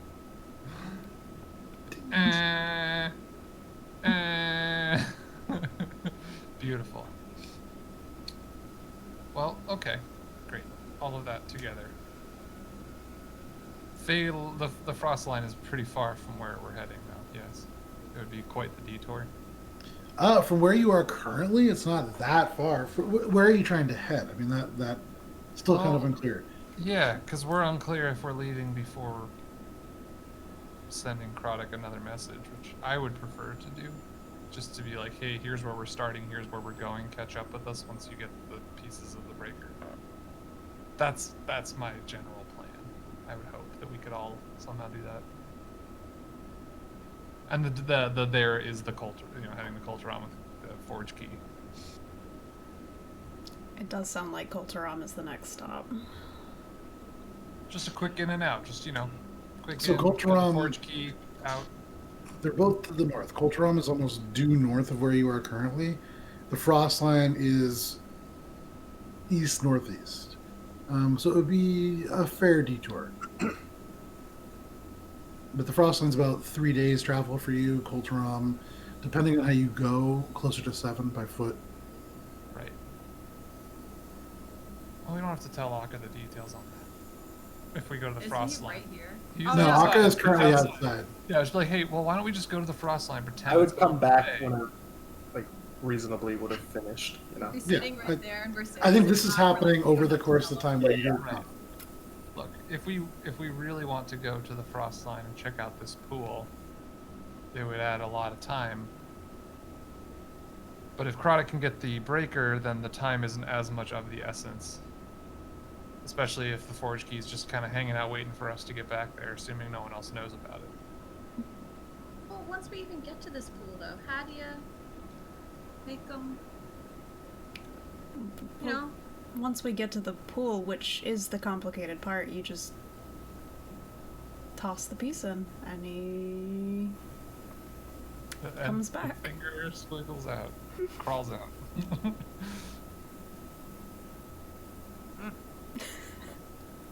I mean, it's worth a shot, and if it doesn't work, we'll just kill him again, and just keep trying. Kill him again? What? Well, if he doesn't if it's Shae, just you like do a know moving that finger. it does only work once, that pool. Once it's, Yeah. You remember specifically being told once it's used once, it can't be used again. Yep. Like ever? Spam it. And That particular pool cannot be used again. By the same if- creature. Yeah. Correct. If you Okay. were to I see. find somebody who could cast reincarnate, it would still work, presumably. Sure. Oh, you mean we couldn't just trial and error how he comes out? You can be like, oh, we don't really want a dragonborn. Just Yeah, like the doesn't- customized character page. Oh, you're a goblin. Just hit quite. randomize on like the Oblivion, Yeah, character exactly. generator. Yeah. Unfortunately, it's like a not quite banana. like that. It's like Bart Simpson. I don't like any of these. But you could use it once to bring Guntir back. Theoretically, should you be able to do it in the next week? That would require us getting there and finding it. You do also know that Larara, the Furbolg and Smuggler's Dug, is able to cast reincarnate as well. Fuck it, let's just go there instead. Where? Smuggler's Dug, that's an easier. Oh, that was fun. That's an easier trick. We're welcome there. I still have the They magic like us. string to get back to that kid. What? The magic string that Guntir used to perform a trick for the girl, and then he gave it to me or something. I had it somehow. It's in my inventory. So I could just return it and be like, hey, check it out. Magic string. It's literally Definitely. just the sleight of hand trick. A more concrete location and certainly faster. Right. There is actually, that's how we got to Kulturam in the first place, by passing through there, so why don't we just check them out? Hold on, though. What is needed to? I mean, I don't use magic. Clearly, I think it's a little cheaty sometimes. So, you know how you Little need cheaty. stuff? What kind of stuff do you need, or is it just like a magic word, Don't know. Can't do it. Okay, I'll flag someone down. You go out now. There are various people, a little bit different now. It is late. It's like pushing 11 o'clock, and so much quieter. You don't see the same hustle and bustle in the halls, but there is somebody kind of off one of the desks who, pushes their chair out and comes over. He looks at you. Yes. Hi. Do you have? Can you give me any books you have on reincarnation? Such a vague request. That's a peculiar interest that you're after, but yeah, I can look around a little bit. Also, any snacks you could provide? You're that group that Boron told us about, so yeah, I guess we can. Just be careful around the books, with the food. Oh, I don't read. It's okay. Thank you, though. Okay. I'm gonna go back to the conference room. You can see shaking his head. He kind of heads off towards some of the books. You imagine that might be a little bit of a longer dig, but he starts. At this point, it is about 11 o'clock, and so you guys are getting kind of sleepy. You're going to begin to start pushing exhaustion if you want to continue, but you certainly may. I'm at least going to wait for round 2 of snacks. Okay. And then I shall... Worst comes to worst, I'll just wait in the conference room for the book. Okay. About 20 minutes goes by before the snacks arrive. Is Akka A back little yet? bit. Yeah, I would say Akka comes back sometime between then. Snacks. It's just bread and butter. It's late.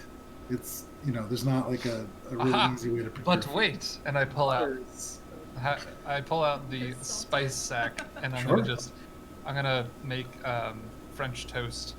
Okay, so when you reach in, it feels as if you pull out like little grains of salt. But as you imagine French toast and you sprinkle it onto the bread, you can see it is salt in your hand, but as it leaves your fingers, it shifts into like cinnamon and brown sugar, and suddenly just kind of coats this. And although there is butter, you put butter on it first, and you get kind of like an untoasted French toast. What? It's good. Enjoy, everyone. Alright, well, Heinrich, got some books coming your way, and, it's about time Right. You and I'm just remember, gonna leave and go to bed. remember where the dorm is, Shae? I don't know. Keep an eye on her. But I am gonna, make sure to lay out the Guntir poster, gonna put Frank on the little nightstand, Okay. I So know you- where the, just You like, walk out. You set eyes up on your the finger and you make sure set it's up still there. your goth teen And then I like think like poster. this. You and Shae. Akka, are you going as well? Yeah, I think I'd be like, all right, yeah, I'd go to bed. Yeah. Okay. Akka, Shae, Morwen, you Tell me. Okay. You walk out from this main library. You have to pass some of these towering shelves of books with ladders designed to kind of come across and reach some of the higher levels. You exit out into this very cold night, probably about 20 degrees Fahrenheit. Snow softly falling, tiny, tiny flakes of snow.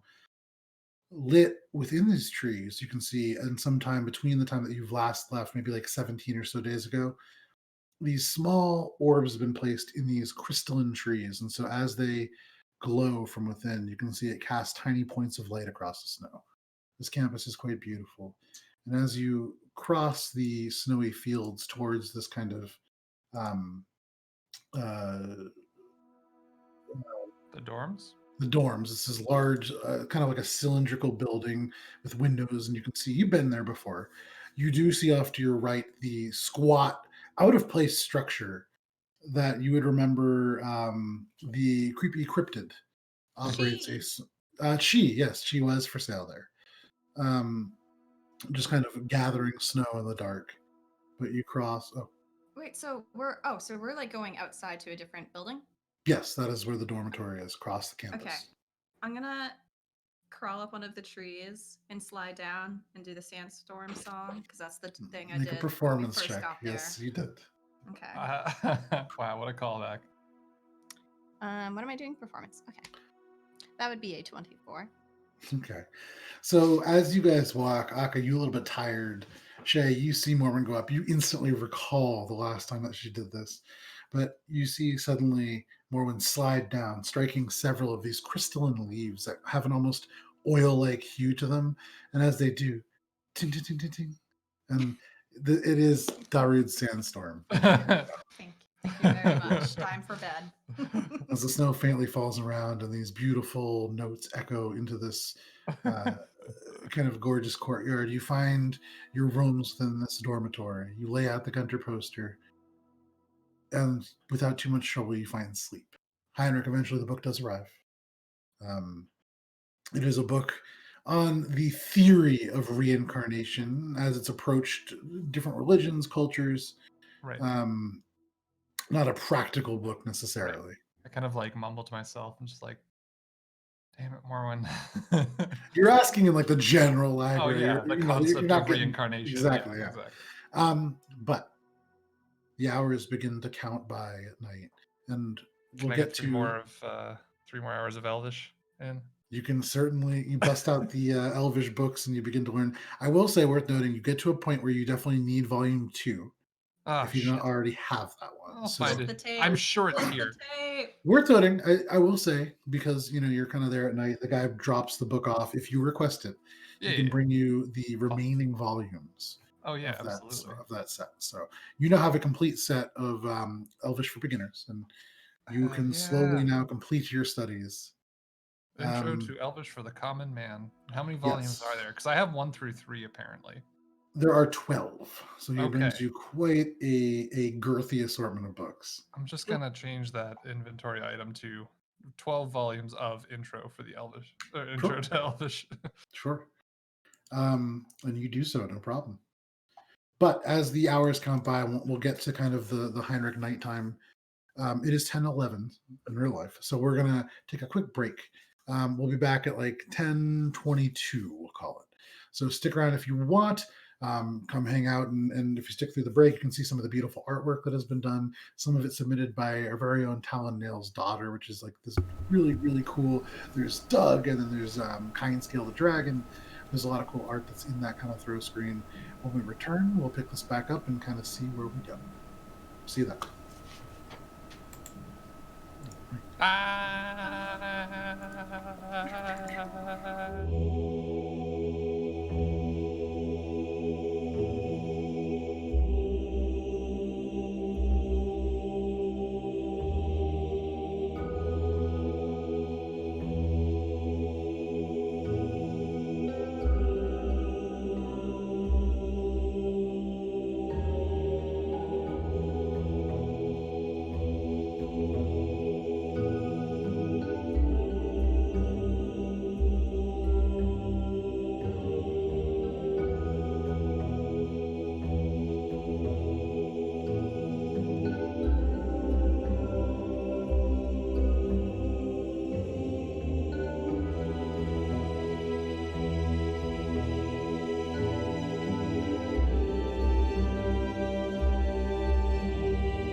Howdy, folks, and welcome back to Adventures in Alberon, our 5th edition D&D campaign. Thank you very much for those of you who have hung out. I've seen Talon, of course, Das, Isumiwa, Fat Boy.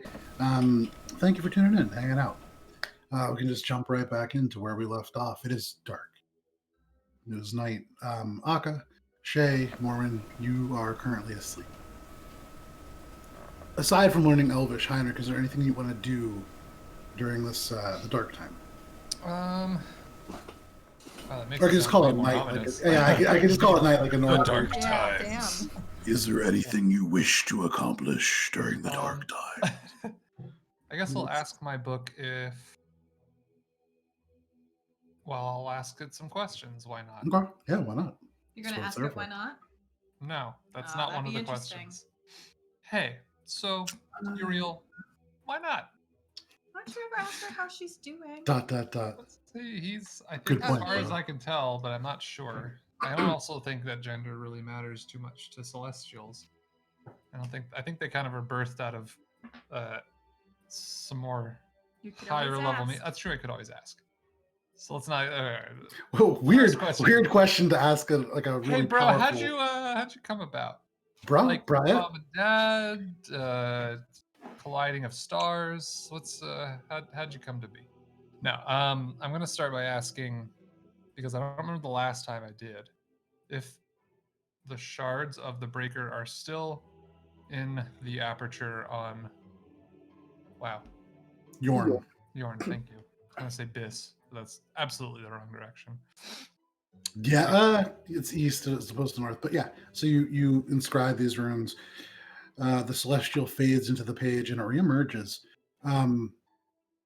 Yes, though they burn hot and will eventually make their way through the stone.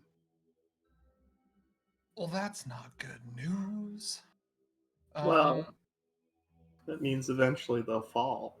Yeah, but we'd like to know where they are. Okay. We'll Good just to stand know. underneath, like, for days. With oven I mean, mitts on. Yeah, Oven they're burning mitts hot on. enough to burn through pure rock. But sure, just catch them. Baskets full of ice. Hot potato. Worth noting, actually, so based on where they would fall into the element of the crater that the very first piece that you moved up to Yorn would have created. So that swirling lake, those shards would fall into. Oh, so they'd be at the bottom of a lake. Great. A Hot things at forming the lake. bottom of a new lake. This is You a don't know what that great would do. adventure I want to avoid. Okay. Secondly, is the Aarakocra named Kraduk in the north already on his way to pick them up, basically. The answer returns to you. Kraduk has departed Dungannon and heads in that direction now. Okay, so it's going to take him time. Well, this is good to know now that they're burning hot. How long do these shards have until they plummet to the earth? You inscribe your final question, and as this emerges, hang on, I wrote it down. As these pieces burn,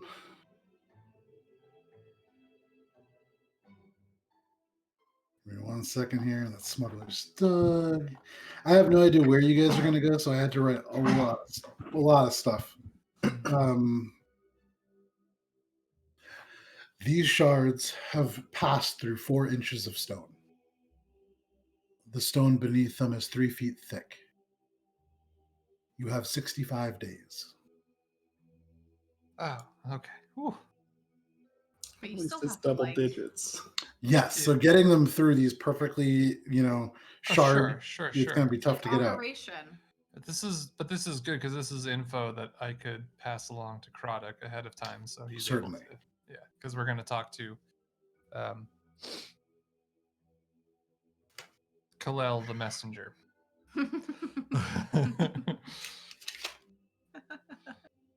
Tomorrow, Kalel, obviously. yes. I'm not going to bother anyone tonight about that. Okay, so given that I asked my 3 questions, I've already studied my Elvish. Would any light activity include checking out the that cryptid dude?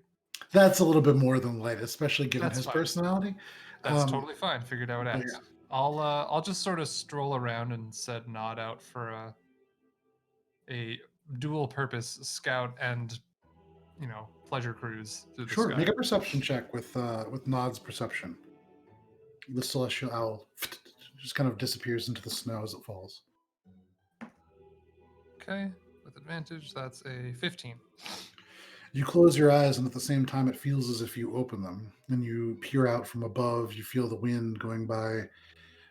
You feel the snow coming into the feathers that are on Nod.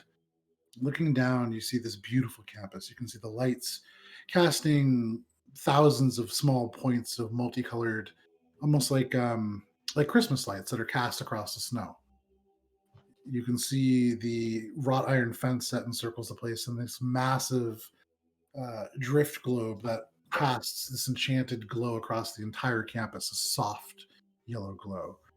Very beautiful. And you remember as you go with Nod, anything invisible would become visible within that light. So you feel pretty confident in looking around. Nothing especially sinister happening. You see here and there scholars kind of late at night going back to the dormitories. You see with the 15, it's pretty much it. With the snow falling, difficult to see too much. Okay, so nothing obvious is outside of the campus, basically. Nothing that you see. Whatever, that's fine. Just kind of fill in time. Okay. I'll go back and I don't know. I guess I can go to the dormitories. Sure. Just so that when they get up, I'm already there too. You open one of the doors. They point you in the direction of these two rooms that are side by side, and kind of peering in, you can see Morwen kind of sprawled out in this picture, this wanted poster of Guntir stretched out next to her. But slowly, these hours pass. The dark becomes gray, becomes light, and the snow ceases to fall, though it is still gray outside as the morning of the 28th of the Claws of Winter, the fourth day since Guntir has died, comes to light. Morning finds all of you waking one by one. Shae, Akka, Morwen. You see Heinrich in the room. Wait, there's 2 rooms, right? Yeah, I'm imagining that Akka's kind of in his own room, but it's however you guys chose to. It's kind of how I was imagining it too.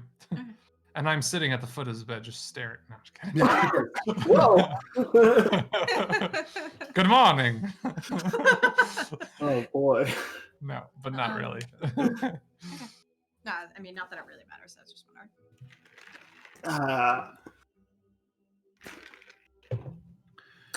You all wake up. It is morning. You can mark off a long rest. So, Heinrich, you kind of seeing your compatriots awake one at a time. The day is now before you. You can hear the hustle and bustle kind of outside. People in the dormitories waking up and going towards the main library. You can smell food kind of cooking in this sort of very, very basic kind of kitchen beneath. What would you guys like to do? I'm gonna ta-da out of my pajamas. The leather armor reverts into its regular kind of glamour leather state. And I'll, pack up my sleeping arrangement. You roll up the wanted poster of Guntir. Little drool stain starting to form in one of the corners, and roll up your sleeping accoutrements, and you pack your things. And to the kitchen I go. Yeah. Okay. You scurry down to the kitchen. Very, very basic. It is a sort of fried bread situation that comes with a fairly, not tasteless, but not a terribly flavorful cheese on top. Pretty basic breakfast, but it's served. There's warmed milk that is on the side of that. Into it. Eat it. And I think first things first would be to pass along the knowledge of the shards and their current state to Krodek using... I just said his name. Fuck. Kalel. It's Kalel. Okay. Kalel. Easy enough. You send for Kalel. It takes a little bit of time since he just finished his shift, but you get him. He comes in looking even more tired than before. He's one of the night people Oh, here. well, then I wouldn't have bothered him first. I mean, they wouldn't have told you that. They would have Okay, just gone and done fine. it. So he shows up wee hours of the morning. You can see wearing different clothes. He had to get redressed to come here, but very tired. Looks at all of you. Yes. I have another message of importance to send to that same individual that you sent one to yesterday. The Aarakocra, yes. Yes. Do you think you could help out with that? I can do this once more, yeah. Thank you. Just relay Sure. the details of it. I don't know if And you need a he- specific word count. No, it's 25 words, but that's an easy enough thing to send in that small space that there are hot shards. Right. And Caution, hot shards. well, actually, shit. Before we actually fully go through with this too, Sure. are we going to be making our way? So this is to the group. Are we making our way to Smuggler's Dug or Culturam first?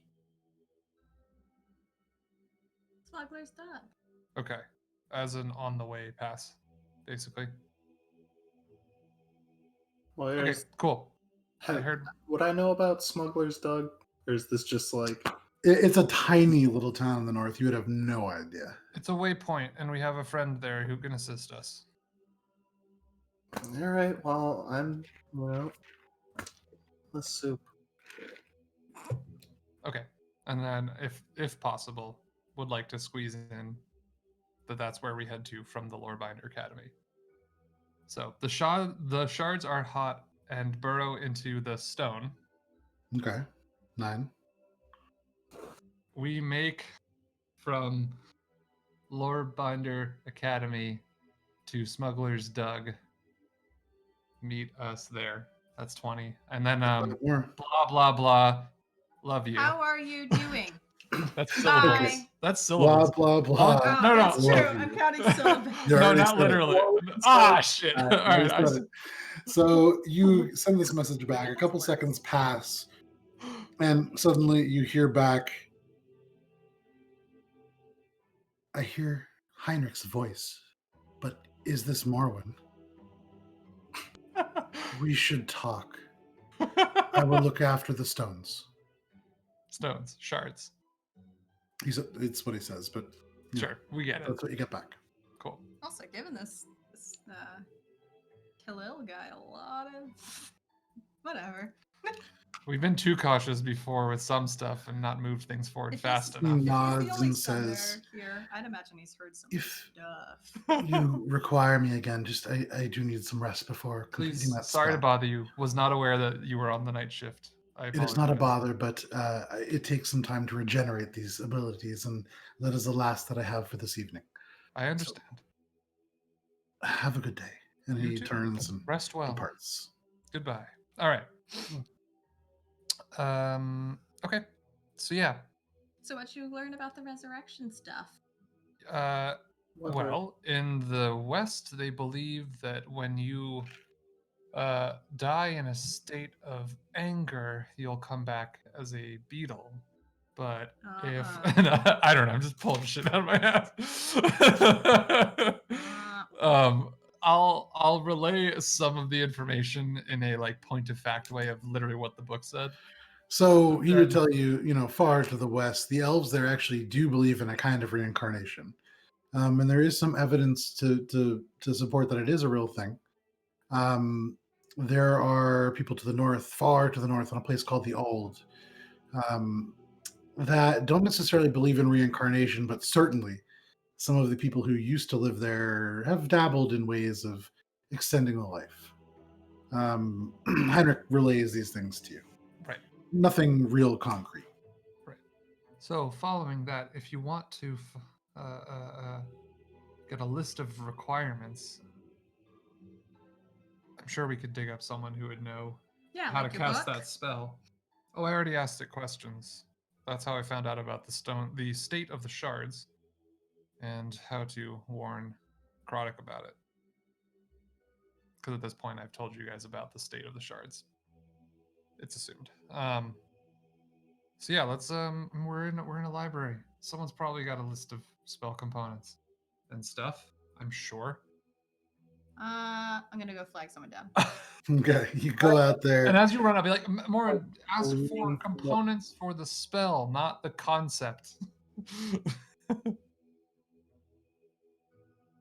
Okay, yeah, so you go out into the thing. Sorry, Akka, were you saying something? I didn't. I was just wondering, would I know, given what they've been talking about, like having overheard this, what they're talking about? Reincarnation is not an artificer thing and not something within your wheelhouse, so no real idea as to the components that would be required. Make an Arcana check, maybe. You've given the people that you spend time around, perhaps you've overheard.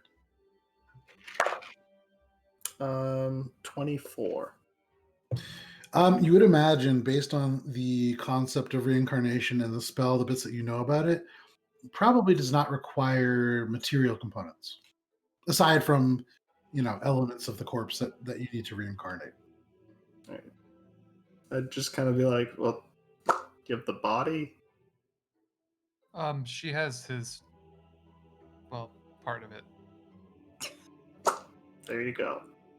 Perfect. When she gets back, I'll let her know.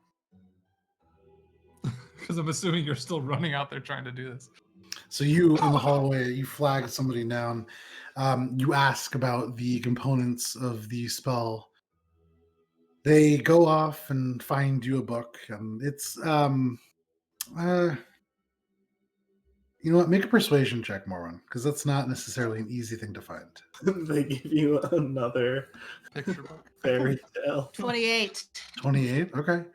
You can see this. Deny me now. Oh, this one likes cats. This kind of middle-aged lady. You can see looks at you and kind of nods, goes off.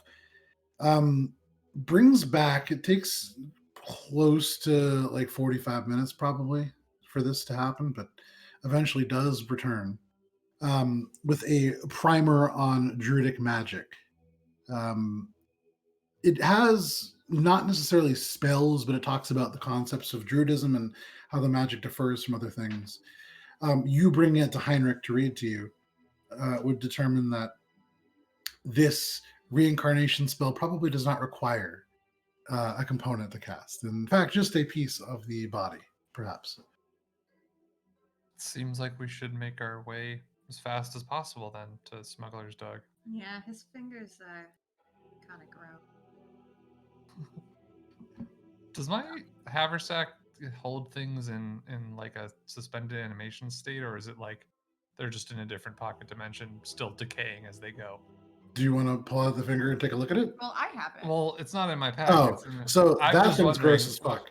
You don't really know.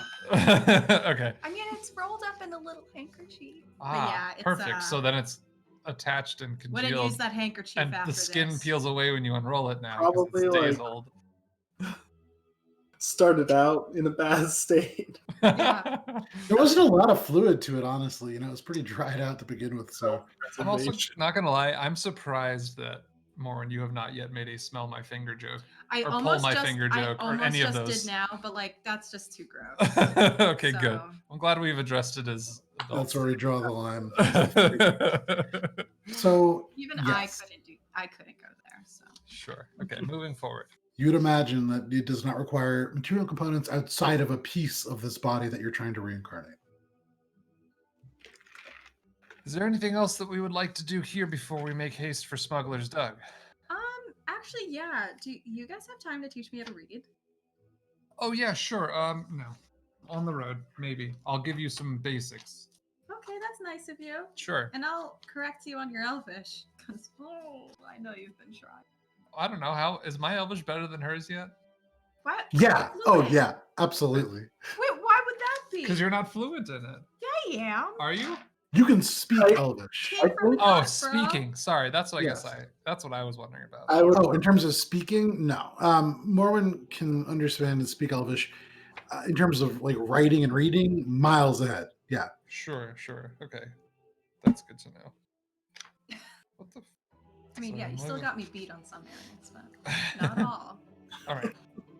Let's continue. Quick stop at the shack and then head out. I Sure. would suggest checking in with Boron before we leave. Oh yeah, duh. Duh. Yeah. stop with Good him suggestion. That seems first. polite. Return Okay. all the materials. Get that map that we need from that woman, from Karen. Who, worth noting, probably around like 10 in the morning, because it did take 45 minutes for this to happen, for this book to finally be brought in, because you guys are in the dorms. This person had to go all the way to the library, come all the way back. So Karen would come in looking pretty tired, but still equally as excited. You'd imagine she stayed up the whole night to do this. But comes in with a piece of parchment, kind of stumbles in snow coming in the door as she does. I got this. And she just pulls it out, and you can see the paper stretched taut, almost tearing. But it is a freshly inked map. There are smudges in places, but relatively good. I just punch it. No. Is it true to the original? Can we compare? Yeah. And she pulls out the original and kind of like very, very. It's difficult for her, but holds both maps kind of side by side. They overlap slightly. It is not. Morwen shreds them. It is not perfect, and it is not artistically very nice. Her version, accurate, yes. It is. Okay. Things are all in the same place. That's all I needed. Yeah. Thank you very much. Yeah, Greatly. I'm happy to help out the Finger Gang. I'm gonna try to take the original. Okay. She hands it over to you. I mean, like, in getting them, I don't know if Heinrich was gonna grab them both. I think I would want to have one of them. Okay, I mean, I'll take the copy because that's what I requested. You can add a copy of the map of Calypsos. You can add the original map of Calypsos as penned by Abernathy the Bender. Wait, I want one. Karen. You No. want? Yeah. You did great. Thank you. That sounded like the most passive-aggressive compliment. She laps it right up. Super excited about it. I thought I was under the impression that we weren't allowed to keep the original. You have to return. He said to. Just be really careful with it. It's kind of Abernathy is a really respected scholar, and so any original works by him are super exciting for us to have. So just be careful with it, please. That's to you. Certainly will be. Okay, so let's go to find Boron. She almost tore the one that she just presented. Like, True. who is she to be? She's not trying to stop you. She's just telling you to be careful. No. Just like, So she turns, she leaves. You guys exit, kind of pushing out into the snow. Not snowing, but just snow on the ground. Across the campus, past the creepy cryptids coinery. I want to Make chuck your a snowball at Heinrich. make an ranged weapon attack roll. Don't add your proficiency modifier, just your dexterity modifier. But Unless you are nice proficient. Small one. Proficient. Playful. Unless you are proficient in snowballs or improvised weapons. What am I adding to it? Sorry. Just your dexterity modifier. 10. You pack the snow, and as you throw it, it's wet snow. It just fell, and it clings to your fur and just kind of right down to the ground. I feel like Nod would be looking at you, and then I would get the like thought from Nod and just kind of like move out of the way. It doesn't. Nod doesn't even think anything because it doesn't even reach you. This is a terrible throw. If it wasn't for gravity, it wouldn't even hit the ground. But it, just kind of it catches in the fur and just kind of yanks straight down, right into the snow. You continue to walk, and you. That was what? What? Never mind. Thought I heard something. Anyways, Probably just You your own crunch thoughts. through the snow, and I'll listening just to your own message. thoughts. You're right. I hear something too. For the rest of you, you can see Nod's feathers kind of bristle with that as Nod arcs just very, very abruptly.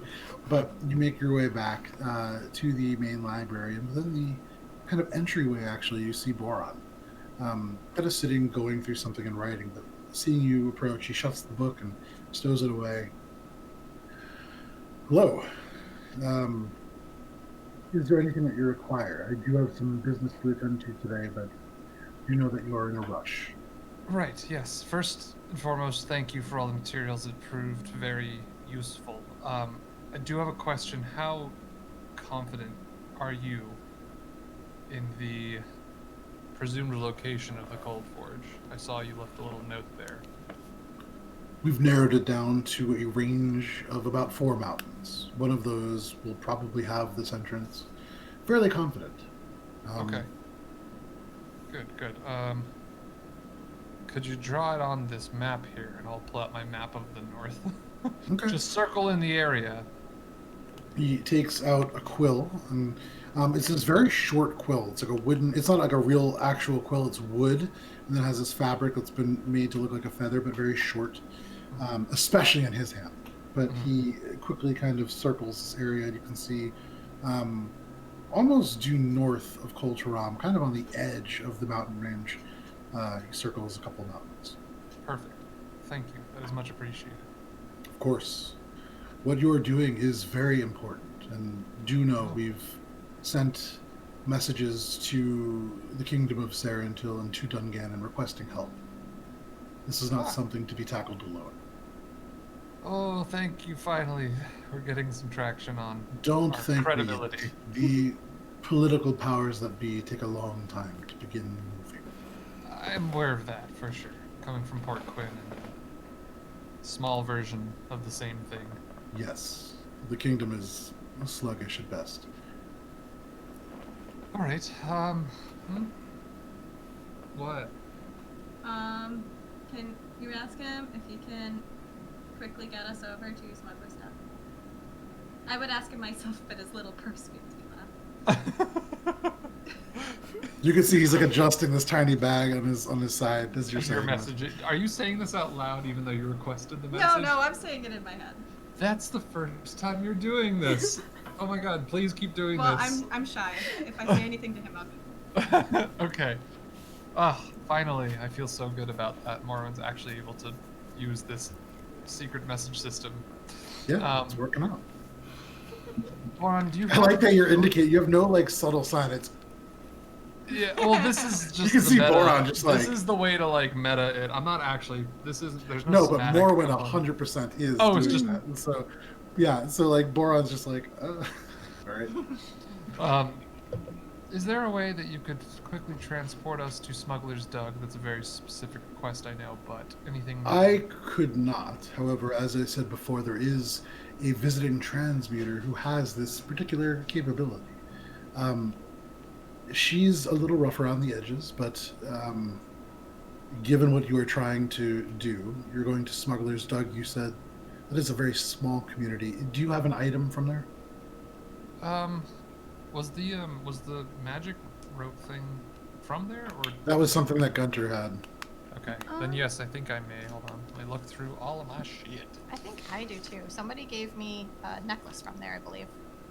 You took a necklace from there, but I'm sorry. The pillow fell, and I thought it was an animal. Well, you just kind of never set it up right there, dude. Morwen, you do have a little doll. That was made to look kind of more like you. A little rapier was added to it hastily. It was given to you by one of the kids of Smuggler's Dug. Is this kind of... If that is from Smuggler's Dug, then yes. I'm sure that she could use that to help.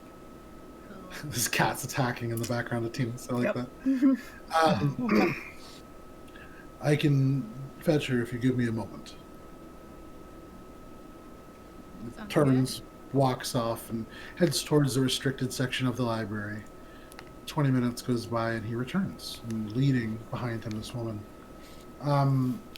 You can see probably about 5'6" human in her 30s. She has kind of like a page boy style haircut. If you imagine like Daphne from Scooby-Doo, similar hair. Auburn. She wears knee-length boots that flare slightly near the knee. Dark pants that are meant for moving in.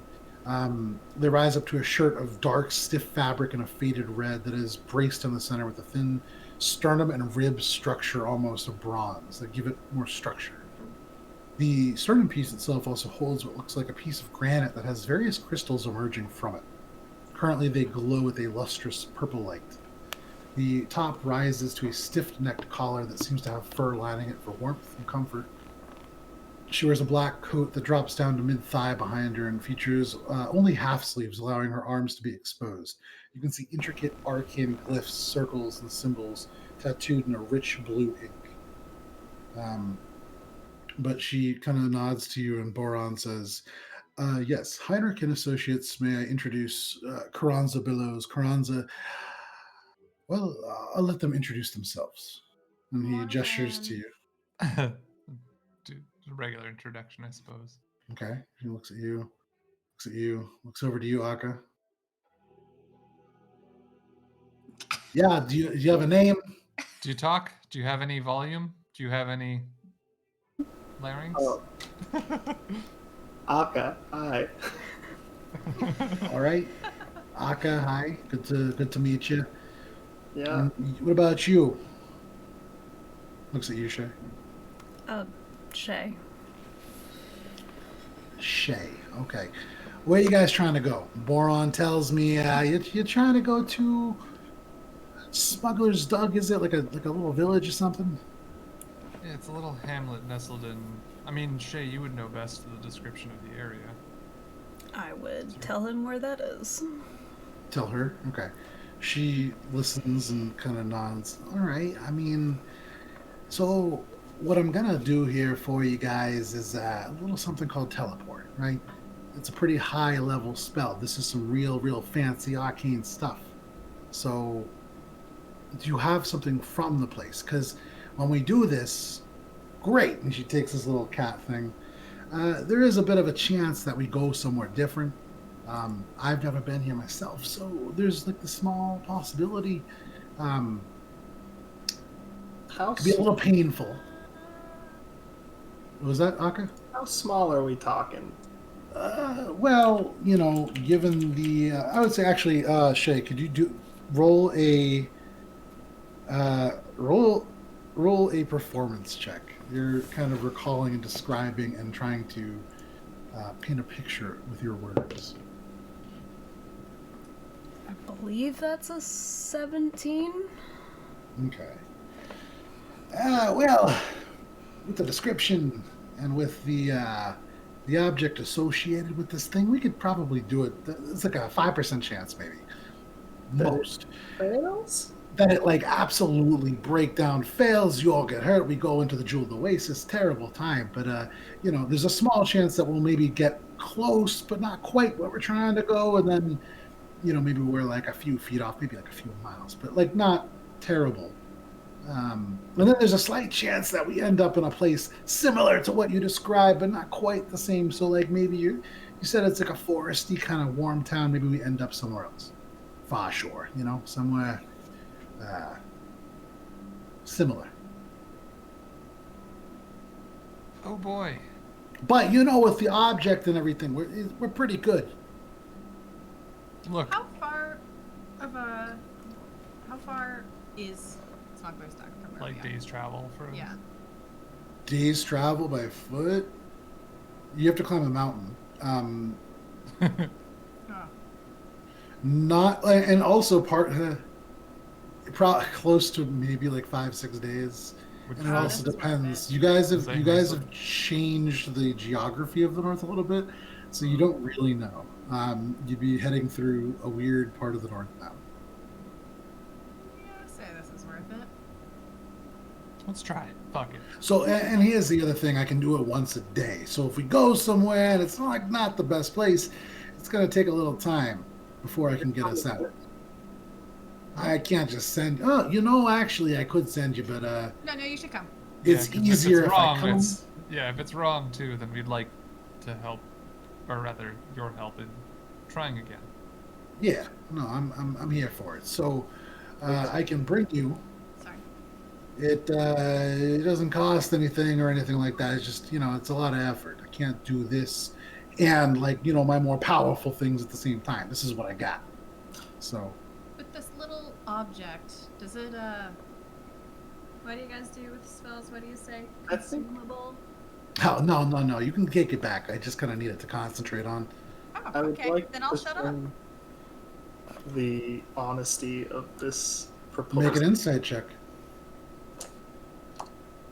and the confidence in this person's ability. She seems very confident, but yeah, make an insight check. Right, but based on the actual She's sweating it. of She's it. sweating. Yeah. In her mind. That's a 24. So you looking at her, you can tell she's very honest in that there could be a mishap, but she's also being very honest that she believes very small chance. And she also generally, by the way that she talks about it, she seems like even if it goes wrong, she seems confident that she could probably fix it after a day. Okay. Well, I'm not gonna have any objections. Does anyone want a quick pit stop at the creepy cryptid before we go? Yeah, I want to check on the rat. What? Okay, well, if you're gonna go talk to that demon thing, I'm probably just gonna stay here just because he kind of creeps me out. But you want to meet back here, in like 20 minutes, something like that? I can go grab my stuff. Exactly. Sounds good. You get ready. We'll meet right back here. Alrighty, see you then. And she kind of goes off towards the dorms. All right. Are you guys making your way to the creepy cryptid? Hell yeah, that place is weird. I like it. All right. Wait, Boron. What's his name? Boron? Is Boron still here? He's not. Ah. Okay. Okay, let's go over there. Okay. You make your way back out into the snow and crunch through towards a small, very, very weird looking building. It's squat, cobblestone, very old looking, pillbox like in design. On the northern face of it, there's a kind of a metal door with a long iron slot. There's the creepy cryptid's coinery in an iron sign in infernal, in common, and undercommon. I think while they're doing that, I have another task in the... I want to find someone and ask for information on the Ald. Okay, sure, no problem. You find this little gnomish woman. She looks at you. Oh, of course, I'll be happy to get that for you. And she scurries off as fast as a little gnome can, very slowly. She returns and brings you a book, fairly old on the Ald. I would say, brings you two books. One of them is a kind of an almanac, and it has maps to other places as well, but the Ald is one of them. It is older, and you can see this large landmass. I mean, it's probably about 3 times the size of Dominion. But as she passes it over, she says, "But it is no longer like that." She pulls out this other book, and it has a map. It is a book called The Sinking, and it tells the tale of the entirety of the Ald descending into the depths of the cold ocean around it. Elements that were very high up now, still above the ocean line, but largely this landmass sunk. And it did trigger this exodus of refugees, many of the mountain elves from something called the Ruby Spire. That syncs up with what you know of the monks, or many of the monks that you now know from the Zeni. Would it be okay if I held on to this for a little while? You're that group that Boron is doting over. Of course, you can do whatever you want, apparently. Is there anything else? No, that's it. Thank you. Oh, okay. And she heads off. So, what are we doing at the creepy cryptid? Oh, so you get there. There is this iron door. It says, "Knock for service."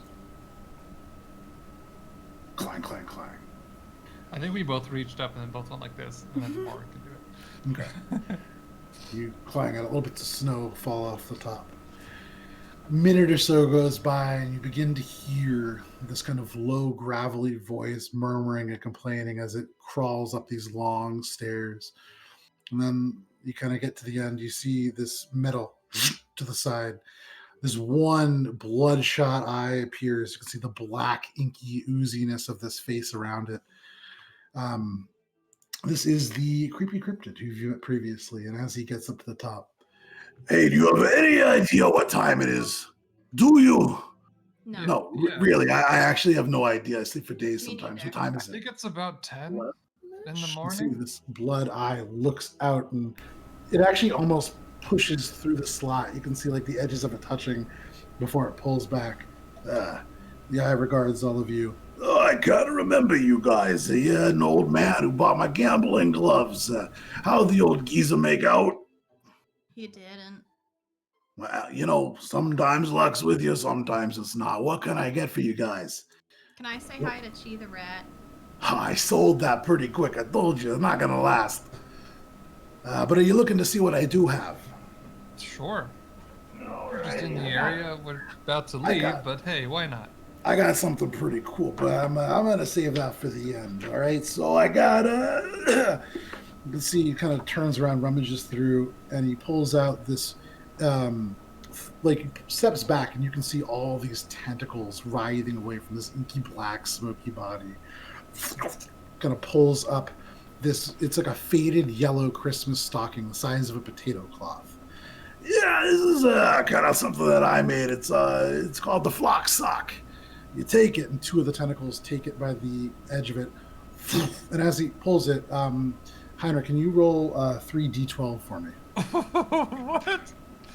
I don't like that. Do you want a total or individual results? Total.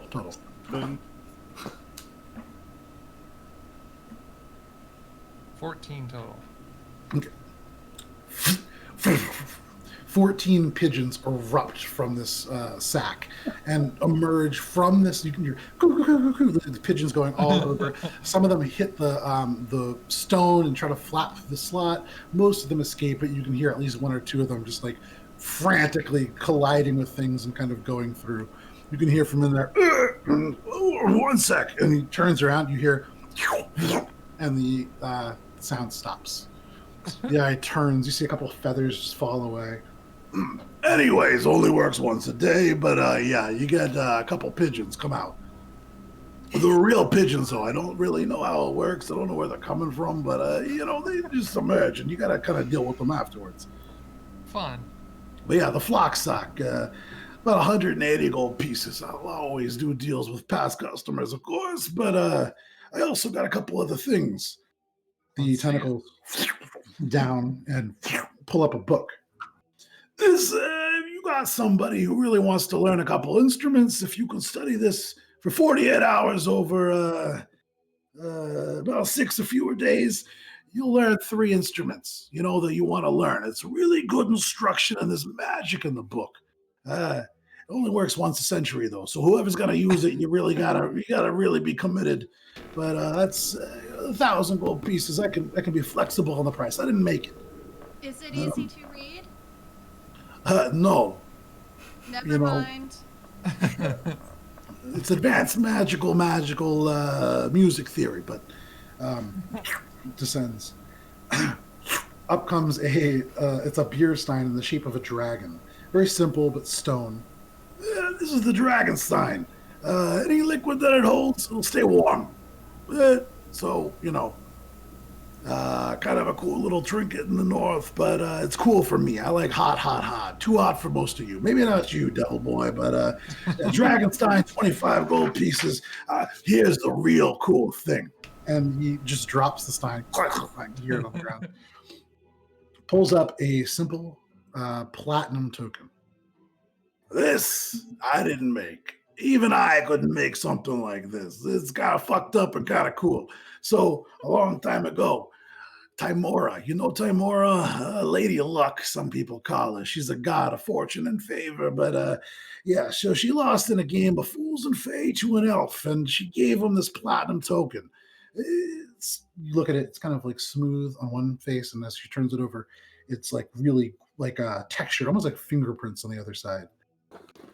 Once per day, you can flip this, and you're gonna get a place to stay out of it. It's called the Gambler's Retreat because, it could be a sleeping bag or it could be a palace, but it really depends, and you could use it once a day. Whatever you put inside will stay, but it's got a chance whether you get the same place or not. You might need to wait a couple days. When I say palace, what I mean is it's a place called the Champion Chateau. There's still some stuff left in there, I think, from the last person.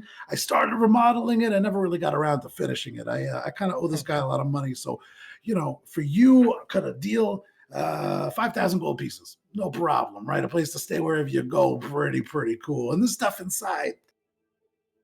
So, that's what I got. Damn. Fucking spendy on all the cool shit. Always duh. spending on the cool shit. I mean, supply and demand, the cool stuff people want, and I'm going to sell it to them. Right. Like she. Remember that? There's a goblet that becomes a rat. Pretty cool. Oh, it is pretty cool. I missed Chi. Missed your chance on Chi too. Chi was happy. Damn. But now you can have this thing because you're rich. Can't afford it. Sorry. It's very It cool. shifts to Akka as you say rich, and it shifts back to you. Oh, rich guy, huh? All right, 5,000 gold. Real good price for you. You imagine it's a little harder to negotiate. Yeah, can't. Sorry. That's cool. That's very cool. I'd love to see it work, but I think... Make a persuasion check. Hoink? Nope. Let's see here. What is that? Absolute. Maybe Persuasion, not performance? Persuasion, yes. Yeah. Unless you want to perform a little dance. If it helps my odds. Show me how it works. What is your check? It's not a terribly high DC. Yeah, it's a 12 on that one. 12 is exactly what you needed. Well, This creature looks at you and kind of looks around. Oh, it's gonna really piss off the lore binders. So, all right. The iron little slot shuts. And the door, you hear like, and like all these things disengaging. The door rust off and falls into the snow. This has not been opened in quite a while. Yeah, I'm You can shocked. see this eye shift out. You can see one of the tentacles snaps. It's like an umbrella of darkness above. Uh-huh. Kind of creeps out into the snow. Don't really like daytime that much, but if it helps with the sail, okay. So look, Takes it out, and you can see the little tentacle coils underneath. Goes up. Heinrich, roll a D8 for me. 1. 1. Yeah. And a sleeping bag unrolls and falls on the ground.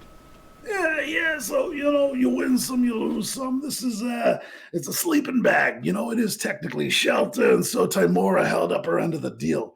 Gamblers retreat. You gotta gamble a little bit, but aside from just this is a squalid squat. There's the modest motel, and then there's the champion's chateau. That's like the high roller place. There's a servant's quarters, there's a hot tub, there's a hot springs, there's a place that magically makes food for you. It's a pretty sweet deal. If you've ever heard of the spell Mordenkainen's Magnificent Mansion, similar concept. Huh. Okay. You don't get 100 free servants. You get 10, but that's still free servants. Hmm. How does that? Word that? I literally can't afford that unless What are you doing to this guy? because maybe I can offer him a trade. Oh. Or, maybe you could pool resources with your team. No one's gonna want to do that. I already know everyone. Stuff. I already also know how much I've paid the poor person in our group, so that won't help either. Yeah, I don't have anything to trade either. I mean, I would pull him, but I'm not gonna put in like 1,000. Right. We can't afford that. Just outright be like, little pricey for my blood if it's not guaranteed. Well, what do you want? The You mug. can see kind of is I'll already take kind of that retreating moment. into the door. I'll take that moment of her like engaging in a sale just to be like, all right, I'm done. I don't want to disappoint this guy more because we may be back and I like him. So you want the Dragonstein? 25 gold pieces for you, little cat lady. Yay.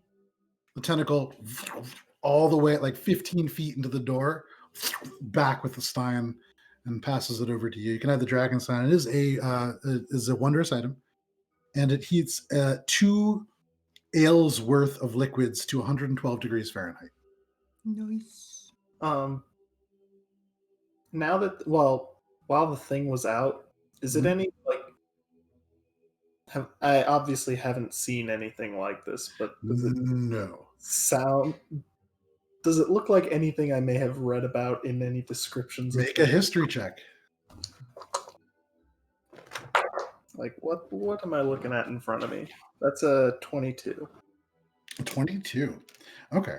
So looking at this creature, you've never heard this accent before. You've never heard a voice quite like this before. And you've never seen a creature that looks like a cross between a weird, like a Mike Wazowski of darkness, and instead of legs and arms, it just has tentacles. There's something fiendish about this, certainly. And you'd imagine maybe demonic, maybe infernal in some way, but aside from that, you've never heard of anything quite like this. This is a weird creature. Okay. And powerful. I mean, you can see it just actively utilizing magic, no problem. So, yeah. Seems relatively benign, so. The door shut. Worth noting, the sleeping bag stays out there. But the little slot open. So, anything else? Anybody want anything? I can do some kind of custom orders too, but it's pretty chaotic. Not great at making things exactly the way it's supposed to be. But that's kind of the fun, you know? Well, yeah. That's why we always like checking in, seeing what you got when we're here. Hey, double guy. So, anybody else? All right, I'm going to get back to my nap. Take it easy. Next Shut. time. Nice to meet you. I'll take the sleeping bag as soon as it's closed. Okay. I want to see what happens to it. You go to grab the sleeping bag, and as you pull, the cloth comes away. You can open it. It does not come off the ground. Oh, okay. Did I see the coin vanish, or is it like this is the coin, or is What's it your just the passive left? perception? It's 12. Hard to tell. You saw the coin up into the air and disappearing into the kind of clouds, the gray sky, losing sight of it, and then. Akka, is moving this back the to the top. coin, or is this just something the coin made? Can you tell? I'm gonna With your go. passive perception, this is the coin. It shifted into this. That's the coin. Oh, Yeah, and he just left it out here. well, you can't take it. Why not?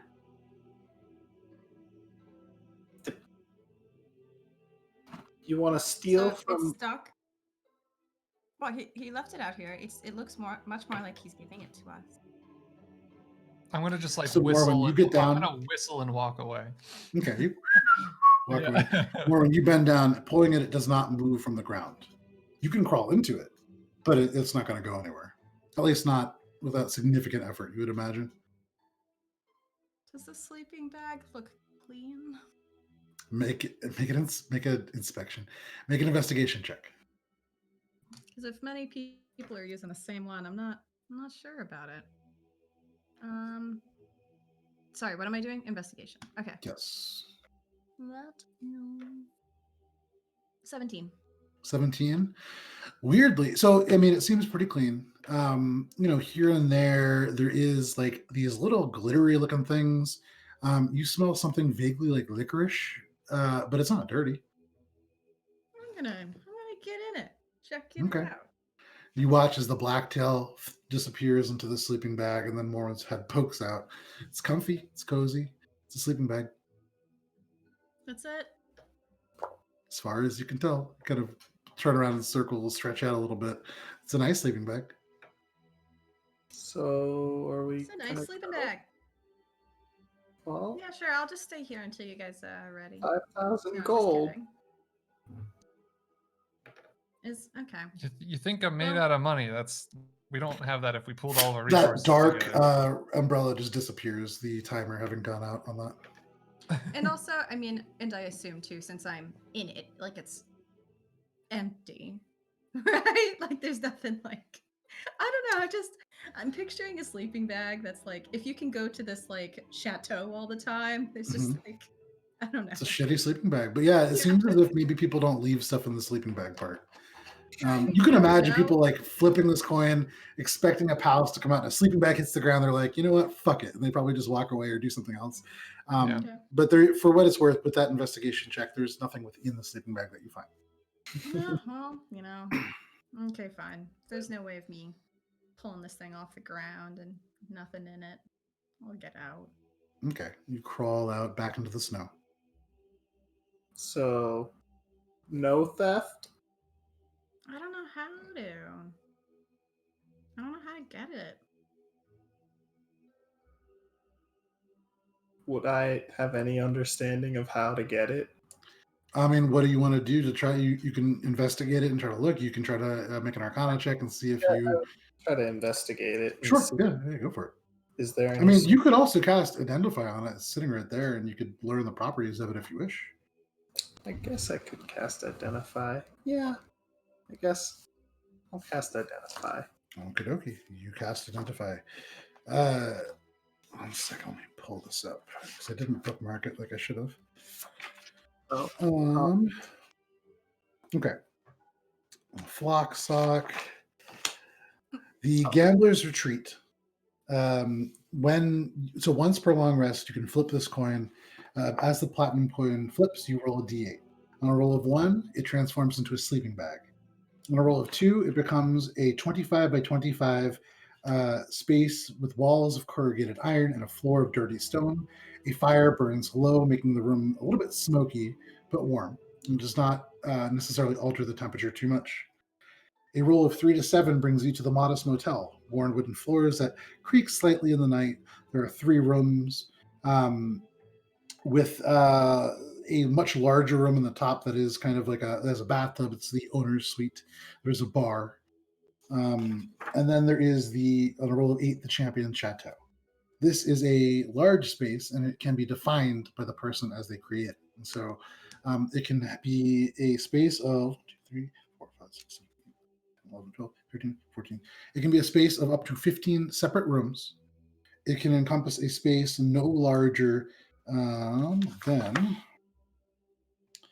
100 square feet, 120 square feet, but can be laid out in a longer arrangement, or you can make that 120 square feet into whatever floor plan you want. Currently, as part of this identification, you can tell that the way that it is currently set up, there is a room that is literally just like several large pools that become hotter as you rise up to the central kind of hot tub sort of thing. There is a large galley that has a huge banquet table that will serve you a meal per day within that space. There are bathrooms. There is, weirdly, a room dedicated entirely to a miniature village or town of some kind. There is a kind of like a you would imagine like a room for the help, kind of just small beds kind of closely packed together, some little trunks next to them. And then there are some larger bedrooms, a big lounge, another bar within that big bedroom. But that is how that works. And as part of this, you would discover it is not something that can be moved. And upon it expiring, after 8 hours or being dismissed earlier than that, it will return to the owner's possession as that coin. Okay. Which is why you left it, because it'll just go right back.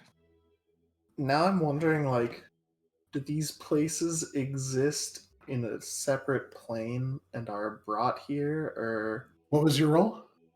What was it? 22, I think? So hearing that it I don't think I rolled because I just cast Identify. Right. So you're casting Identify. No. The way that this works, you heard him speak a little bit about this thing called Mordenkaien's Magnificent Mansion, which is something that you do know a little bit about. Mm-hmm. It is a spell that produces a huge, like a mansion of 100 rooms, like this massive space. This is like a scaled down version of that. And so you'd imagine these are real places, but they are incredibly small. And what the spell does is it creates it makes it larger, or actually, realistically, it probably makes you smaller. Gotcha. Okay. This all makes sense. Well, it's probably been enough time where we should go back and meet up. Yeah, I'm out of the sleeping bag. Okay. I'm just in the sleeping bag while he's casting Identify, and I'm like, what? I'm just kidding. So, do you guys wish to return to the main library? Yes. Yeah, wherever we're going to meet up with Teleportation Lady. Carranza. So you return, and you can see waiting there now with a much larger, much more winterized jacket, kind of hides and things kind of strapped together, a large rucksack on her back. She's kind of waiting in one of the chairs, sitting on it sideways. She stands up as she sees you. All right, we are ready to go? Mm-hmm. Well, is Shae All right. there? Oh, sorry. Right. So, Shae, you went off. You got your research on the old, and you learned a little bit about it. Are you returning? You returned to the group after? I would, yeah. And for you, no problem finding them with the footsteps in the snow. Easy to track. I don't think I would go outside after them. I think I would wait for them to come back in. Okay. Are you saying anything to Carranza in the meantime? She comes back like 10 minutes in. Okay. Unless she makes conversation. No. Certainly does not. So you kind of wait. You guys return. All right, so we going? Mm-hmm. Just gonna put my ring of warmth on. All right. So we got this doll. We're going to take all of you guys there. If we do end up in this kind of floating place that's like flying in space and it's just kind of like jeweled fast, it's all around us. Don't panic. It's going to hurt quite a bit. But, we'll get there eventually. Okay. Everybody ready? As ready as I can be with that kind of All right. information. Gathering close. You guys all kind of tuck in. I'm gonna hug all my stuff. Okay. I'm scared that it's gonna like get away from me, so I'm just. So each of you, put a hand on my shoulder or my back. Kind of those are the only places, if that's okay. All right, you poke her. You put a hand on. I'll firmly grasp. I'm scared. You firmly grasp. You can see, okay, soft paw. Here we go. You can see she closes her eyes, squeezes this doll, and in an instant, the whole temperature shifts. You are in the cold. You go from the inside of this place. For those of you with your eyes open, you are just suddenly elsewhere. However, Heinrich, roll a D100 for me, please. Woo! What was that? 40. A 40? Okay. You appear in this snowy, shaded, wooded place. You've been here previously. This is a snowy forest, and in front of you, a line of trees so closely grown together, it looks like a very dark forest, but you see a faint kind of shimmer to it, and you know that this is the spell, the Druid's Grove kind of spell that has been cast again and again to create a protective, almost maybe half illusion, half almost guardian-like spell around this town. You know that you can just push straight through, and you are at Smuggler's Duck. Oh boy, you did it. Thank you. Yeah, I mean, I told you I was going to do it. It takes some time sometimes. I'd try it too, but I got to see it. I told you I would. Yeah, I just wanna believe make you. We I'm just gonna walk right through check this up thing, all my or stuff. you examine, and as far as you can tell, all of your belongings are there. I'm just gonna walk Uh, in.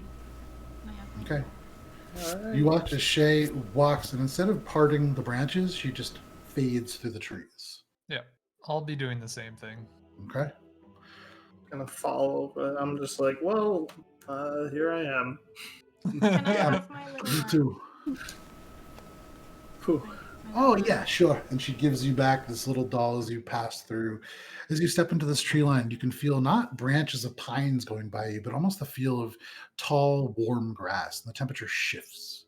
Suddenly, you emerge into a markedly different place, although similar to some of you, or familiar to some of you. Pull this up. Stepping through the entire atmosphere and temperature changes. The town of Smuggler's Dug appears in front of you. Small, stout stone houses, wood here and there. There are falcons actually kind of here and there flying in this very, very enclosed space. You can see the sky above shimmering. There's an illusion on the other side. You see maybe 40 houses in total, all clustered around a central long wooden hut. These are buildings that are designed for the cold weather, but similar to the last time, the windows and doors lay open to the mild temperature. And as you walk and get closer to the buildings, you can see a group of children similar to the ones that you saw kicking a ball around in the past. However, seeing all of you, you can see their eyes brighten and they cheer and they kind of rush towards you. You can see a couple of other faces kind of turning and recognition, people setting down tools. You are welcome back in this place. And actually, Yay. as you That's arrive, you can see Not a you first. can see Larara, the Furbolg druid, who is working on something kind of towards the center of town. But you see the tall figure turn, the mane of red hair kind of move. Her eyes light up even from this distance, and you can see she rapidly approaches. People crowd around you.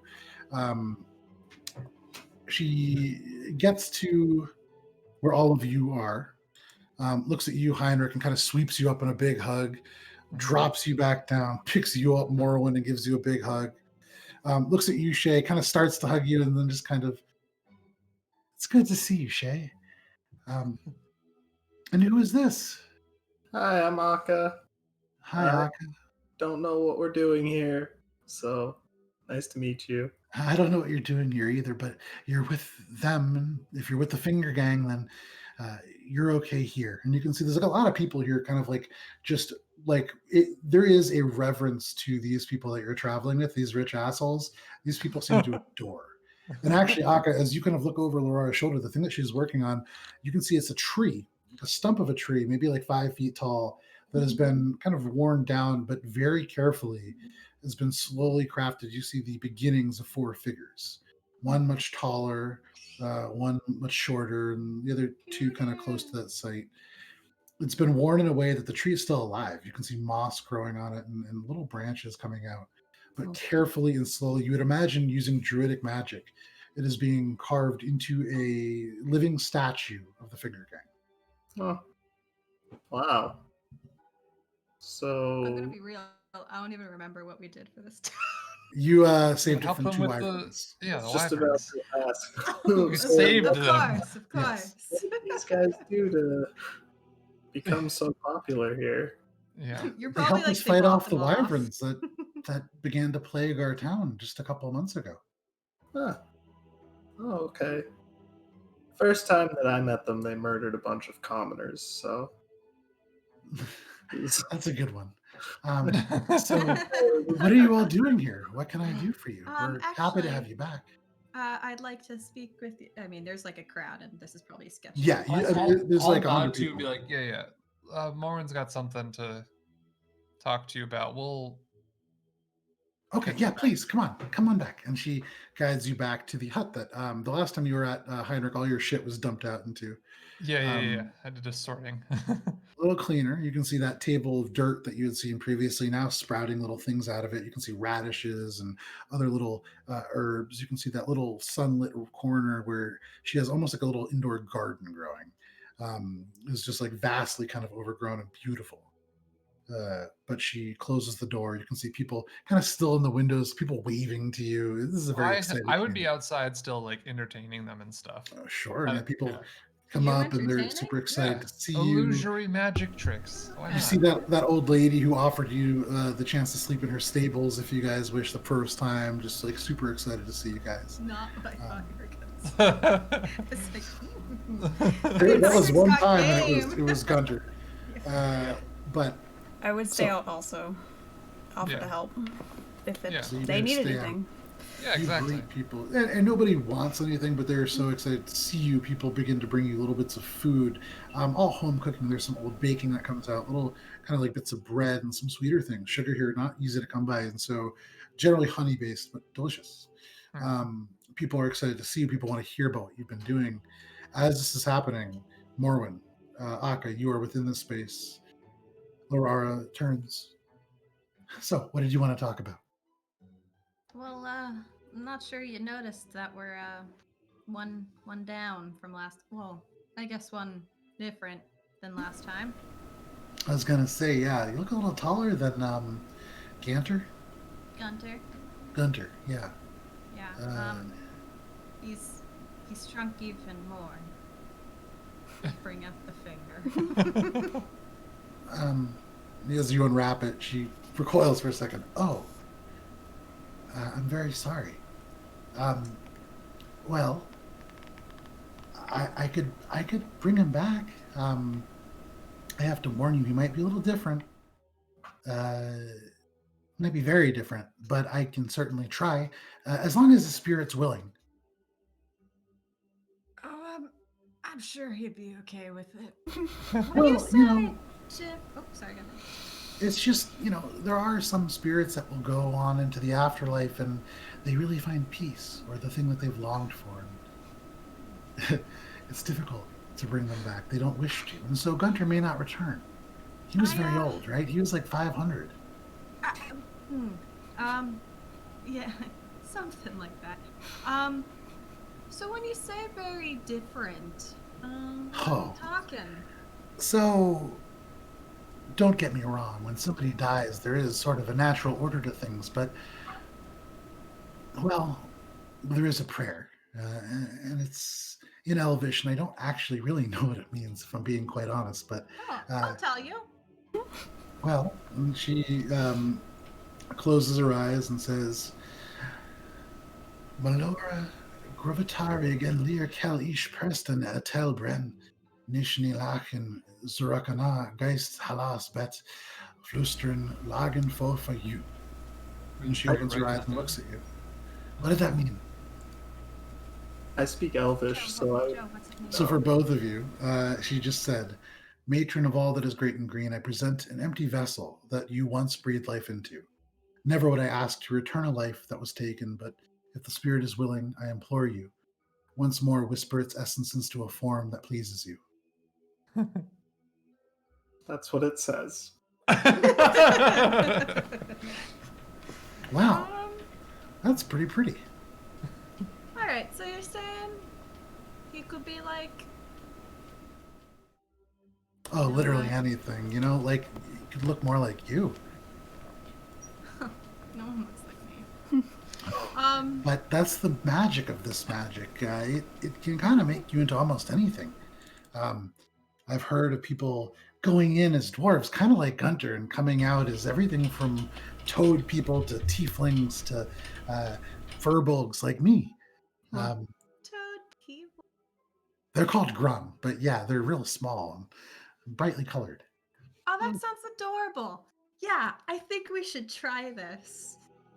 Oh, we can.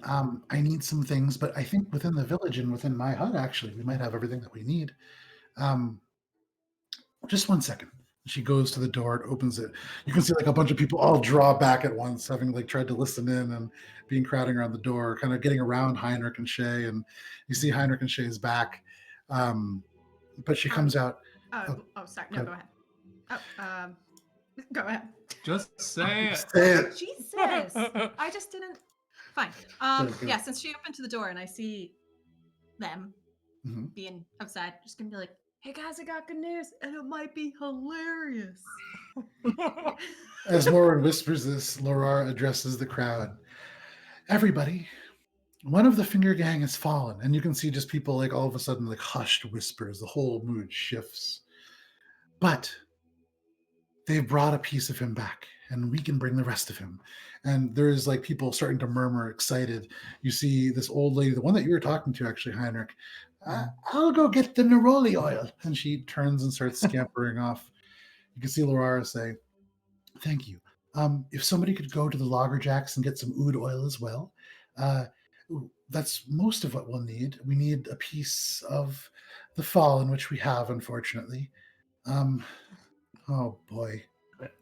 She turns and looks at this beautiful kind of living sculpture that she has started. I suppose that will do. She begins to kind of walk over to that. Come on, everybody. And she makes her way over. He's not gonna turn into that stump, right? Well, no, but we need something, some basis of life to create another life. You can't just create something. So we'll apply the unguents to this. You work on the statue. Gunter's not worth it. No, I'm just kidding. I'm just kidding. Whoa! What a twist. I can't do that to you. Your hard work. Wow, It's that's okay. shocking. This has taken about, maybe like 30 days or so, but I've learned some things in the time, and I can make a better version. What? Why don't you just use another tree? Well, I will, but I don't want to kill the tree, and so shaping it like this is a very, very slow procedure so it doesn't harm the actual thing. And it will look beautiful with living hair and eyes of flowers, but I can start again. No, we mean, why don't you keep this one and just use a different tree? Yeah. Gunter. Well, we'd have to cut another tree down and create a stump, and I try not to do that if I can help it. Oh, so you need the stump. It's your process. Yeah. Whatever you're building. So, Morwen, she gestures for you to place the finger into the knock of this kind of beautiful, mossy, living tree stump. All right, I will, but sitting up, so it's already flipping off. Okay. Just perch it down. Little bits of the skin, like withered in, are beginning to peel away from the bone, but you do so. This old lady returns with this oil. She hands it to Laura, who begins to spread it across the bark. It smells bitter orange. Like a spicy sweet. The oud oil comes with somebody else, and as this is smeared on, it's almost like maple syrup. It's thick but clear. The finger goes into the stump, this kind of actually it's old and with its kind of bent over nature, it does have a vague kind of Guntir-like quality to it. But you apply all these things. I'm sorry, I'm like already laughing. I'm like She asks you to sit down. She chants out the same spell, which you now know the translation of, so I will not repeat it. But as she chants an elf, other people looking around, very excited, you can feel the wind begin to pick up. The leaves begin to rustle around. You can see some of them, strangely, almost kind of beginning to turn into the fall autumn colors, as if their life force is drawn into this stump. You see the finger begin to kind of wither, almost as if it's curling.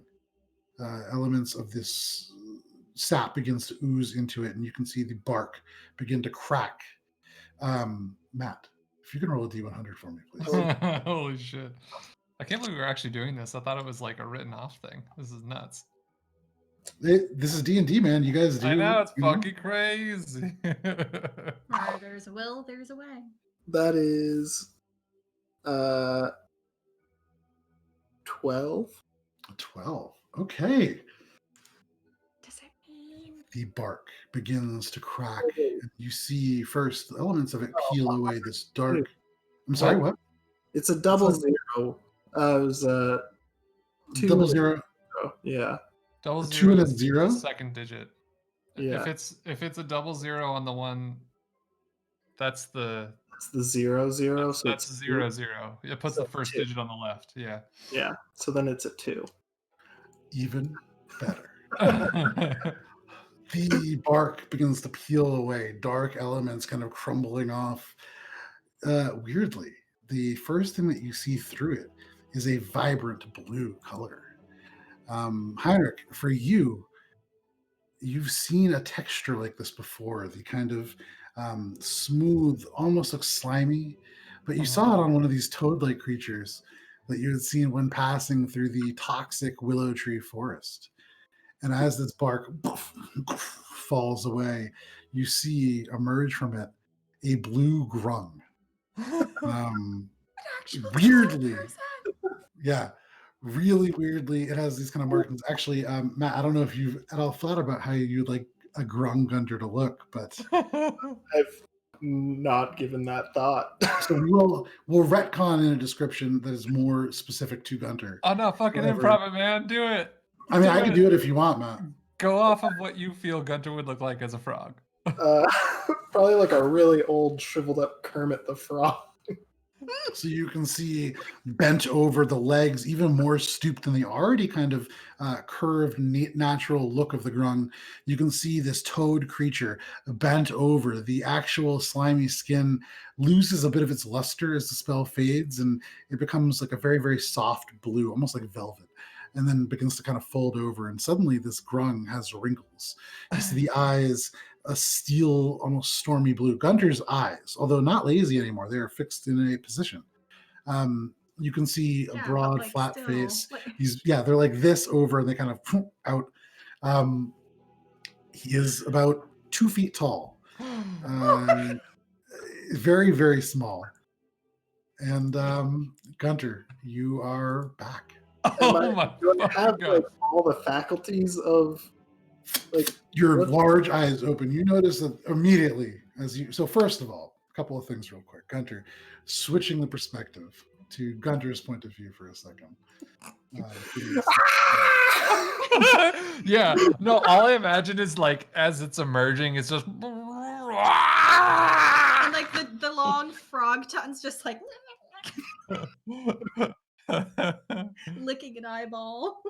So Guntir, for the last several eternities, it feels like, your soul has been trapped in a burning cast iron orb that is burning white hot within hellfire. You have been in this space for as long as you can imagine, your mind ripping with the pain and reforming. Every time it seems as if you can adjust, it seems to somehow grow hotter. The little elements of sweat that drip off of your head at first hit and sublimate immediately Before too long, there is no moisture left in your body, and you are just burning and burning and burning. And suddenly, after, to you, thousands of years and almost no time at all has passed, you feel yourself violently out of this orb. Suddenly you onto what at first feels like so cold it almost burns your skin because the temperature is so different. You like pull out and try to touch, and these long spindly fingers with these suction like cups at the end onto your own blue and black skin. You are back in Smuggler's Dug. You see Larara smiling uncertainly before you. A crowd also very uncertain. Some are like on the verge of clapping, and you see Morwen, you see Heinrich, you see Shae, and you see this weird elf. Just so you know, I assume that the whole crowd is just being like, Yeah, they're like, but I'm the only one who's still like, oh my god. And then slowly you hear clapping, and yeah, like people now kind of beginning to cheer. But Guntir, you are back, and you are a grunt. You can see Akka looking at this, and his arms just crossed over the armored body. So, is this like the guy that you guys have been talking about? I don't It looks a know. little And I'm gonna different go than I over and like imagined. poke him in the face, like, good. It's very slow. Are you? Is Hi,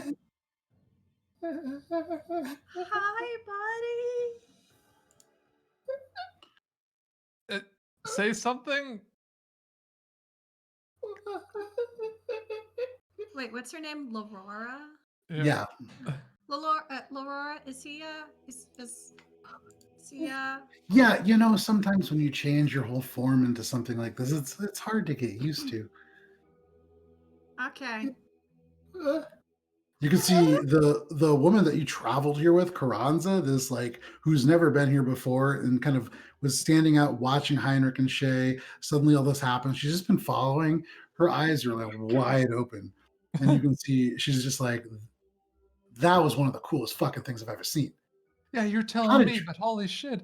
Holy You shit. don't even get it. I'm a transmuter. I change things for a fucking living. Look at this. She goes over and kind of like stretches your skin out a little bit, Guntir. All right. Come on, calm down. Wait, if you can change things, can you change them back into like less sticky with the little suctions? I think Well, you know. I would scream and run in any direction. I'm just running. And So as this grunt begins to scream, this guy or this woman looks over to you quickly more and goes, quick, what do you want him to be? Dwarf! She stops. Go ahead and make a, hang on one second, I gotta look up polymorph. What if I could have said anything? Yeah, you really could have. I was actually excited to have. I don't think you should be doing this. I think this is a great upgrade for Guntir. Yeah, actually I agree, but I already Make a wisdom saving throw, Guntir. Namely because a lot of people who hate him won't recognize him. Well, I said And say old dwarf. I think it's a failure. It's a 3 plus whatever. I don't have my gun sheet up. But. So, you watch. She gestures out, and as this grunt begins to like awkwardly lumber away, because the movement totally different than like what you're used to moving as, Guntir. It's like you're strangely limber, for what it's worth, because your racial traits change, so you no longer have access to stonecutting. I know. And I'll get you the grunt. I have the grunt statistics for you, but so it cannot be a dwarf. But because you said dwarf and she's going to try, all of a sudden, Guntir, you feel your body shift again from this grunt. Your long, spindly like arms shoot into these almost like stout little things with little kind of hooves, and you watch as Guntir becomes a pygmy, a dwarf pig. Little teacup pig. Pig people! Pig you can people! See the little bristly kind of fur is actually black and blue. This blue little pygmy boar, tiny little tusks, and now squealing. Gonna run and go catch him. Okay, you run and go catch him. Guntir, for what it's worth, you have a vague sense of being Guntir. You've just become a frog person, and now you are a pig with the rough intelligence of a pig. And so this is real confusing. Yeah, I'm freaking out. Shae, make an athletics check. You have to kind of wrangle this pig. You watch like squealing off into the That's snow. a natural 20. Oh my god. It takes one long bound. You begin freaking out, Guntir, and then all of a sudden, very familiar, you feel yourself lifted and turned, and you see the stern face of Shae in front of you. Oddly comforting. And I'm actually gonna do my best to try to comfort him. Like, that's a lot. Make an animal handling check. I'm a squirmy gunt. Squirm boy. What's a 24? You gently kind of stroke the side of this freaky blue-black pig. Its long tusks, kind of like old-looking. You look into its eyes, and they still somehow, even on this boar, have wrinkles. But you you comment, Guntir, you feel sufficiently calm. Strangely calming, Shae, after being in a burning metal orb in hell. And you do find yourself relaxing. You can see Carranza just like overwhelmed with all of this. Wait a second. All right. That I can kind of do. The polymorph thing, I could do that to myself using this. She points to the stone that's kind of set into the shirt. But that was pretty cool. And you can see Laura go, "Oh, thank you." How did you turn him into a pig? Oh, I just cast a spell, polymorph. What does that mean? Is he going to turn back into a frog? Yeah, eventually he's gone. I can't do the full version. I heard there's actually kind of like a true polymorph, so to speak. But this one it'll last for a little bit. It'll be like that for maybe, I don't know, an hour. It depends. Oh, guys, let's get him a pen. I'll look over to the old woman. Kind of, I'll look to the old woman who offered him the stable or whatever before, and be like, "Do you have room for our friend?" Oh yes, we could shut him in the stable. Perfect. You guys carry Gunter Pig and place him in the hay. You can Gunter see Frog Gunter Frog Pig. You can see, man, yeah, what a twist. You can see A lot of there's joy. a central chimney that comes out of the middle of the circular fireplace that feeds heat into both the stables and the house inside. But you put Gunter down in the hay. Gunter, you kind of just around a little bit. You can make yourself comfortable in the hay. But after an hour, you do turn back. So are you guys doing anything in the meantime while Gunter is still a pig? Oh yeah, I'm staying there. Okay. Like try to like give him some like, I don't know. Well, pigs eat everything, right? So it's Yeah. Old Any ration. available food. Happily enough, yeah, Gunter. You see as this pygmy boar opens its mouth, there's one tusk and like one tooth. That's it. But Pig happily kind of gums down the food. Just got a paddle. I'm gonna go, I don't know, just talk to Laura and thank her for that. And just sort of catch her up on what we've been doing. How much are you Why talking? we're here. Not literally everything. Like, definitely not about how we changed the landscape of the North. Sure. More that we're back to retrieve something and seek out the Cold Forge. That's pretty much Right. Sure. She listens to all this with a great deal of attention. Wow. It sounds like you guys have been really busy. Unfortunately, yeah, not by choice. But it has been an adventure, and holy shit, what just happened is even more ridiculous and will certainly make some good tales for the future. I have to admit, I do kind of worry about when he comes out of this state. As cute as he is, she says to Carranza, who just kind of nods. He is a grown now. So that's going to be very Did he interesting. get younger or something? Is his age transferred over to this creature? Do we have a lot of time left with him again, or do we have to, like, put a watch on it, or a timer on it, rather? I would imagine he's probably about the same age relatively, but it's an adult body. It kind of depends. Huh. Okay. Right. All right. Again, holy wow, thank you. I am kind of hungry out of exhaustion from what just happened. Do you have anything? Do you have any food? Don't worry, we've already started on dinner. If you're staying, we'll have quite a feast. Oh yeah. It's really We'll stay. exciting to have you guys back. It's great to be back. I am. Ooh, I have something that I should show you too. It's pretty cool. And I'll. Okay.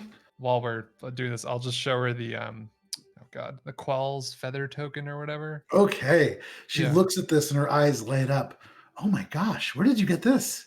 This was from, oh goodness, somewhere underneath the city of Colcheron within the mountain. Some guy built a lab there and kind of collected weird stuff, it seems.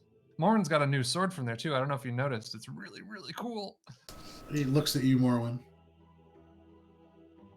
That's it. It's just a cool sword. But Oh, yeah, so okay. that's what Oh, we I'll got. show it. Yeah. Okay. He out this beautiful sword. She nods, smiling. That's really beautiful. I'm not really a sword person myself, but it looks lovely, Morwen. I figured Thank you. you'd like the token here. It's pretty cool. Yeah, that's an instant 60-foot tree. Uh-huh. That's a piece of Malar that you can bring and put anywhere.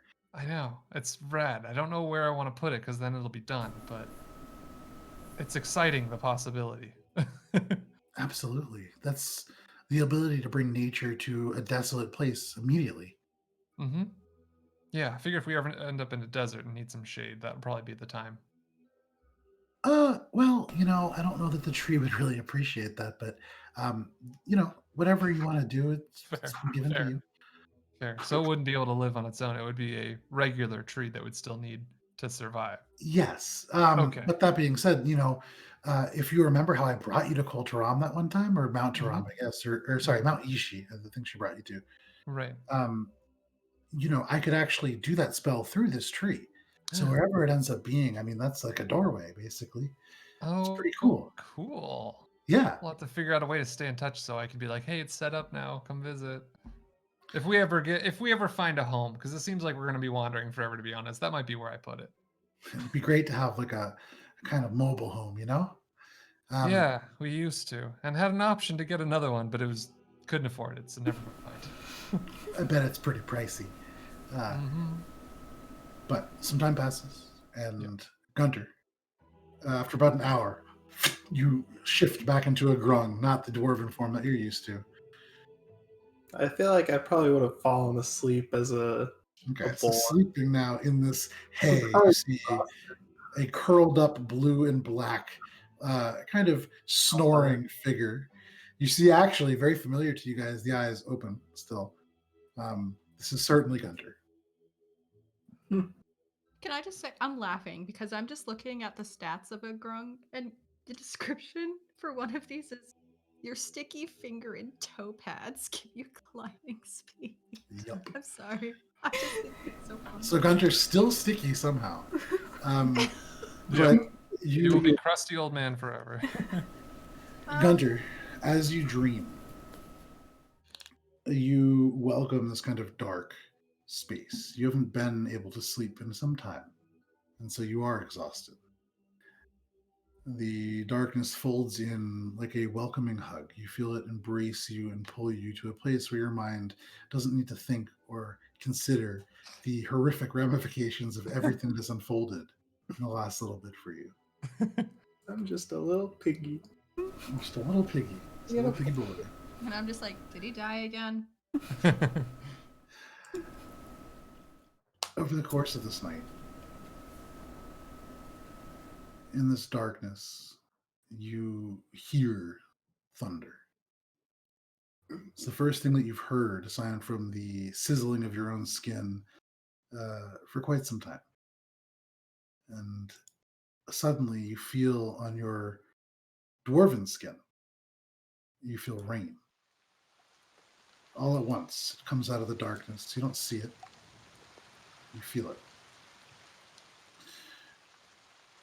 You look around.